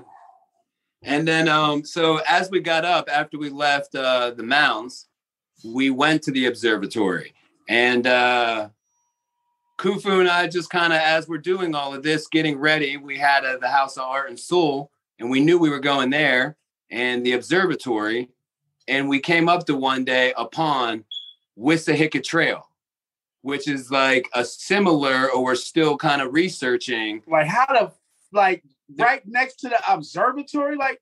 And there's a Wissahickon Trail in Philadelphia that Ras Ben gives tours on. His tours are coming up here at the end of June and July around the Wissahickon Trail tour. So there was a Wissahickon Trail right at the observatory here in Pittsburgh. And so that synchronicity was just, we all like took that in and got a good laugh. That was insane. Wow. That was way. And Ras Ben, when he seen the picture that we took, he was like, man, y'all came to Philly and didn't tell me, man. He was like, no. It's right here, too. He was like, no way. I was like, man. So, yeah. Wow, dude. What a trip, man. Like, synchros on synchros, like the vibe and the tribe linking up and just syncing up, dude. Like, you got to love it, man. And it's like, just so... Yeah, it was right, man. It was a righteous... We tried the land, man. We was freeing the land that day, man. And we were with everybody from everywhere, you know? Really, really dope event. Man, I wish I was somewhere closer. Tough, you know. Where'd you get that shirt, Kufu? I'm gonna jack your style, man. I'm gonna fully match up with you. I love that coffee tarot card t-shirt. Word. Thank you, bro. Where can I get one? At a thrift store. What? Damn. Like I was. But you know what? I'll look for one for you and I'm gonna send it out there. What size you wear? XL, baby. XL? Got you. I'm gonna look for one tomorrow. Oh, bro, for real. I'm gonna make it my business. Hey, man, I got trades for, you know, I mean, you know, we could talk about things we could trade, you know, maybe off the air. But, you know, I told you I'm a farmer. So, you know, if there's any interest in all that, you know what I mean? But I got a clothing line. I'll bring my hats in. Yeah, your hat you're wearing is fire. Oh, thank you, man. This is a young sorry about that. Look at his hat, Dan. You see that? Oh yeah. Dan could rock one of those. Oh, looks way different behind too. Whoa. Thank you. Yeah, I got a main hat game. You know what I'm saying? I like my hats. Yep. I made this one. This one is it's made out of old jeans. So like took the jeans. Oh. So you got the Volcom right there. Yeah. Yeah. And then you know, like the brimless hats were around for a little bit. And you know, I saw them and I was like, whoa, like a brimless hat. I was like, that's not a beanie. I was like, I fuck with that. And so I went to my boy who sews and we started doing that. I love hats, dude. Yeah, like, I might need one of those, man, like straight up and down. And plus we do branding and tees and we do all type of t-shirt shit. I should have wore some of our shit, but it's some of his shit. Yeah, man, I do tadas, and then I'm working with different local artists. Ross Maisha, he's a musical artist and a visual artist. I have some of his work that I'm gonna put on a t-shirt. We're gonna. So I'm just working with all different. Yeah, downstairs and bro. I want to make another connection here for you guys, and because you're talking about how Philadelphia and Pittsburgh are connected, and what do we have that's popular in Philadelphia is the Liberty Bell, right? And if you take that a little, use a little word magic on that, you could get liberate ball. Right? Liberate ball. Let ball come out. And because we brought up that mound earlier and the connection to Nimrod, I was looking online and it says Pan can be traced to the Phoenician sun god Baal, also a god of fertility and nature. We can make a strong case that Baal is none other than Nimrod. What? Yeah. Oh, but the thing is that statue is right in Oakland, and it's like suppressing Pan's energy, where you're suppressing the nature out of the city, and you're letting harness the technology and the industrial and all the power out of there to keep it going. And how the Pan is associated with Nimrod. Yeah, and Baal. And Baal. And then and liberate the Liberty Bell and liberate and liberating Baal. Balling in America. You want to grab a couple of straight right quick? That way it would be quick because it's 12 o'clock. One thing, Dan, though, is that we were looking at the pine tree and we found out that it wasn't a pine, though, unfortunately. But I'm sure a pine. Yeah, it wasn't a pine because I dug in closer and I saw the leaves. You thought it was an oak. It's not an oak. Well, no, I'm saying it was. It'd be interesting to find out what kind of tree that is. But it's not a coniferous tree. That's what I'm getting at. It's like when I zoomed in, I was like, oh, it's not a coniferous tree. Some sort of, it might be an alder or an ash or something, but still, either way, though, the connection can still be made. I mean, Oakland, right? Like oak trees are, I mean, alchemically speaking, you know, they're in a lot of alchemical pictures and art, like Hermetic art. The oak tree is connected to the Hermes tree and stuff. So I'm not sure what that correlation it's connected is. To Norse. Connected to Norse mythology for sure, because the oak and the ash are the two trees of creation. Okay, there we go. Also, thoughts. Yeah, and these my hats I just got stitched on. Ooh, oh shit, that's fire. Ooh, the camo. I'm about the camo ones. Yeah, the like camo. The camo too. Different flips on the color. Yeah, and I'm still screening some tees here in a minute to kind of match up with it. You know what I mean? So, well, and I also got it's called Alchemy Gear. And Alchemy Gear. Yeah, you kind of learn alchemy, and right now, if you're not an alchemist, if you're not understanding how to transmute everything that you get, you're probably going. If you're not doing that deep breathing and some form of mantra or meditation, you probably won't be able to survive the high energy hitting the planet right now. You know what I'm saying? Yeah. So that's. I wanted to relate on that Pan statue and the music and the suppression of Pan, the suppression of the nature element. It could it also be that the vibes are being pulled from the earth, the frequencies are being pulled from the earth, and in some kind of alchemical way also?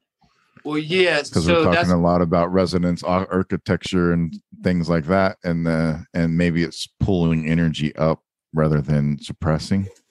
So that's what I was saying about how this cathedral of learning, this really like this room where I took Kufu and Ras Ben into, and they both felt some different energy coming out of this gated room. And the guy that lined the stuff up that aligned with Egypt and Orion's belt, that room was one of the rooms. And then this building at Carnegie Mellon, where the back of the museum's parking lot overlooks this building. And there's a little trestle where there was a railroad in there. And also there's a portal to the Palladians here as well. And there we go. And it serves as it's a art installation at a place called the Mattress Factory. Now, when you go to this installation, it's really nothing you can see. It's just a dark space, but you're able to walk in, and this is the way you get to the Pleiades, to Pleiadian. So it's like a gateway. And it's at the place called the Mattress Factory. What a trip. I thought that was, because you're sleeping. Yeah. You're sleeping, bro. It's the gateway to the consciousness, man, when you lay on the mattress, bro. you see what I'm saying? Woo! Making connections. Yeah, that's But who's harnessing that energy? yeah, who? Right? Yeah. Yeah. Are they underground? Maybe they're harnessing it underground, bro, and there's some sort of like some god entity there or something. What's interesting too with the Oculus shit, you know, and the high tech that's going on there, and this mirroring, this mapping of like, you know, San Francisco, Pittsburgh, Oakland, like all that shit.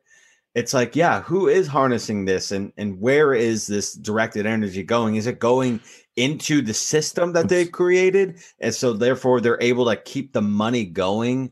And it's like they knew when the New World Order was coming over here, this new world, right? And they were creating this new system, and maybe that's what it's fueling. It's fueling the function of the system, and maybe that's why the system is kind of crumbling right now, is because, you know, like a lot of these old ways are getting discovered, and they were hidden for so long, fueling the system, but now they're getting discovered. Therefore, we're shedding the light on the darkness and saying, fuck your system. We're building a new one, baby. And we're tribing out here, man. Well, that's what they're afraid. The program, the system, that programming, like everybody hitting alt control delete right now. You know what I'm saying?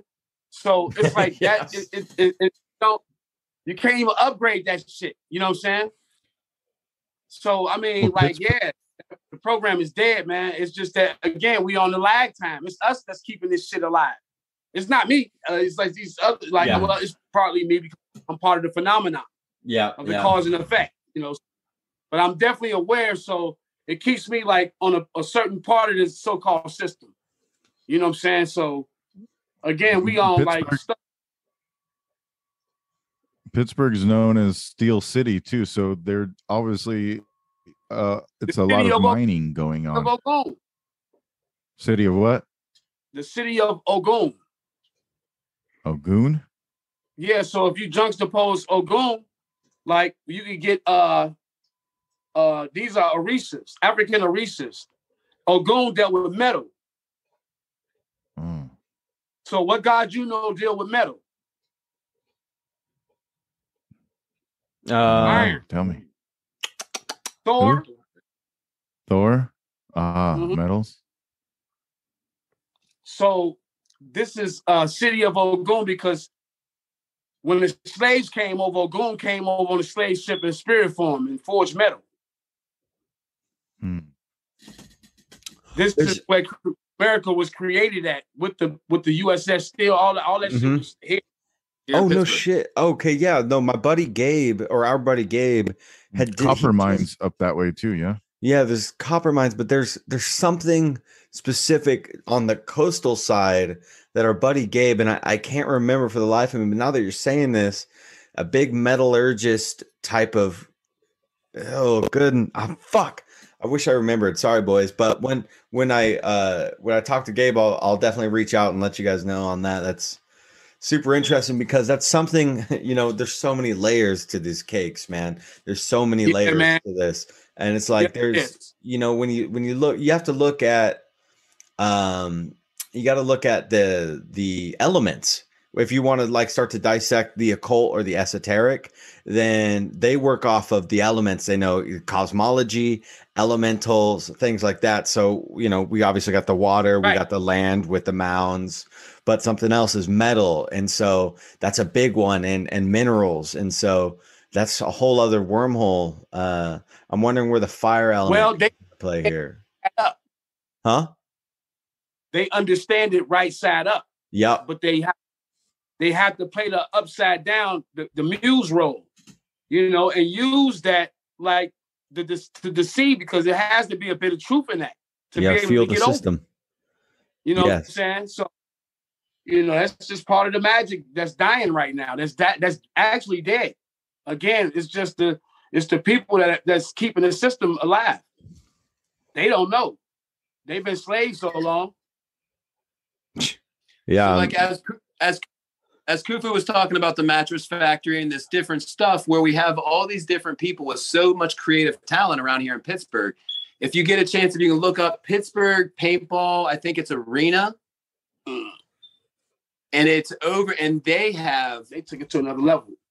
All of this Mayan stuff, Mayan architecture, Mayan figures, just indigenous and native kind of statues around their paintball place. And it's over there in the Chartiers Valley, which is a little bit south of McKees Rocks. And they give a tour for about $2,500 to take you to these different sites that they done figured out this shit. You know what I'm saying? And this gentleman, this person on TripAdvisor gives this tours.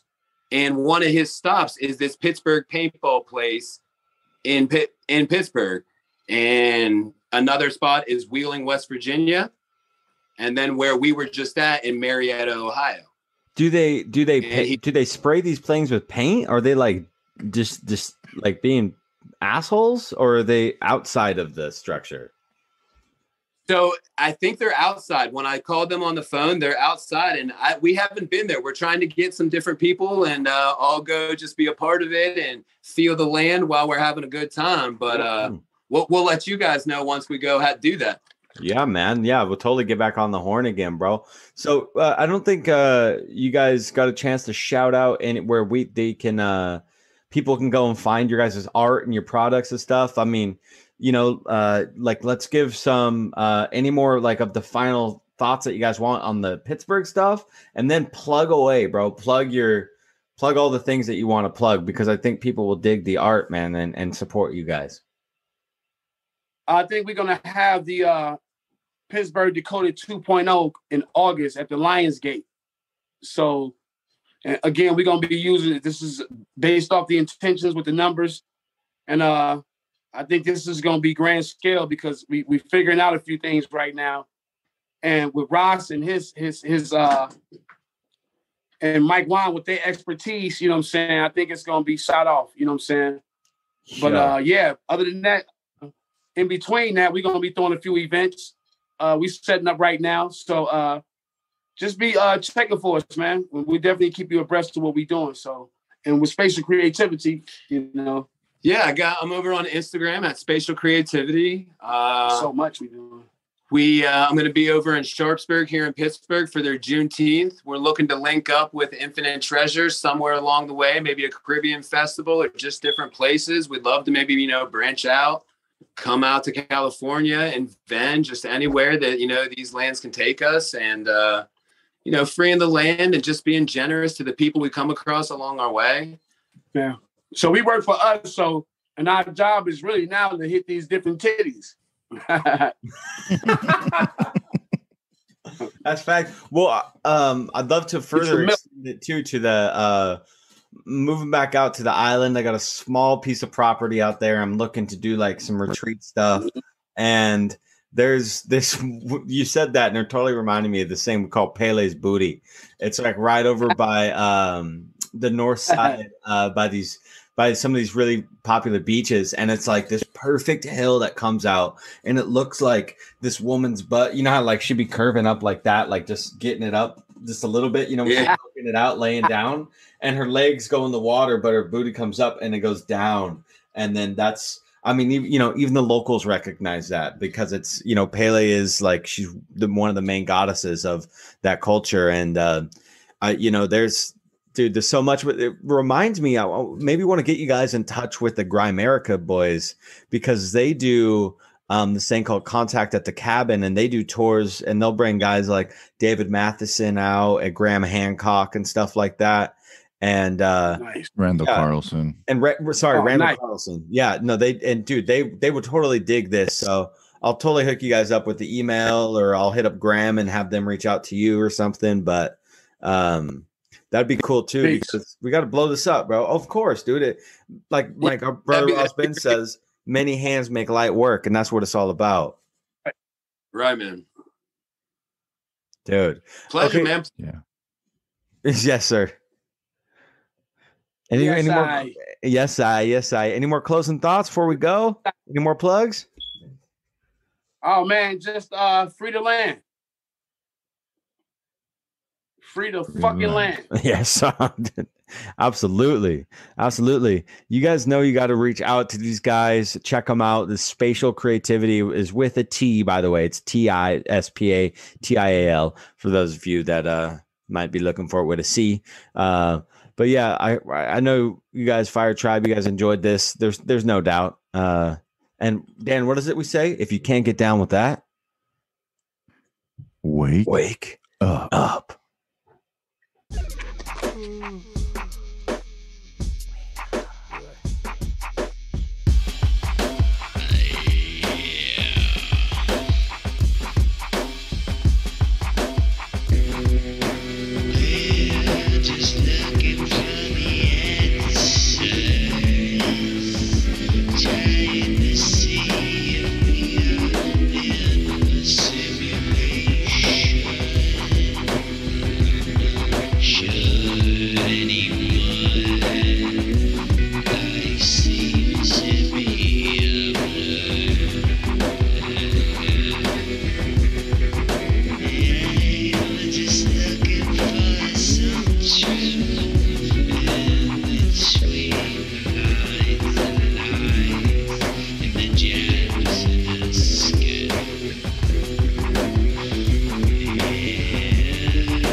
The ashes.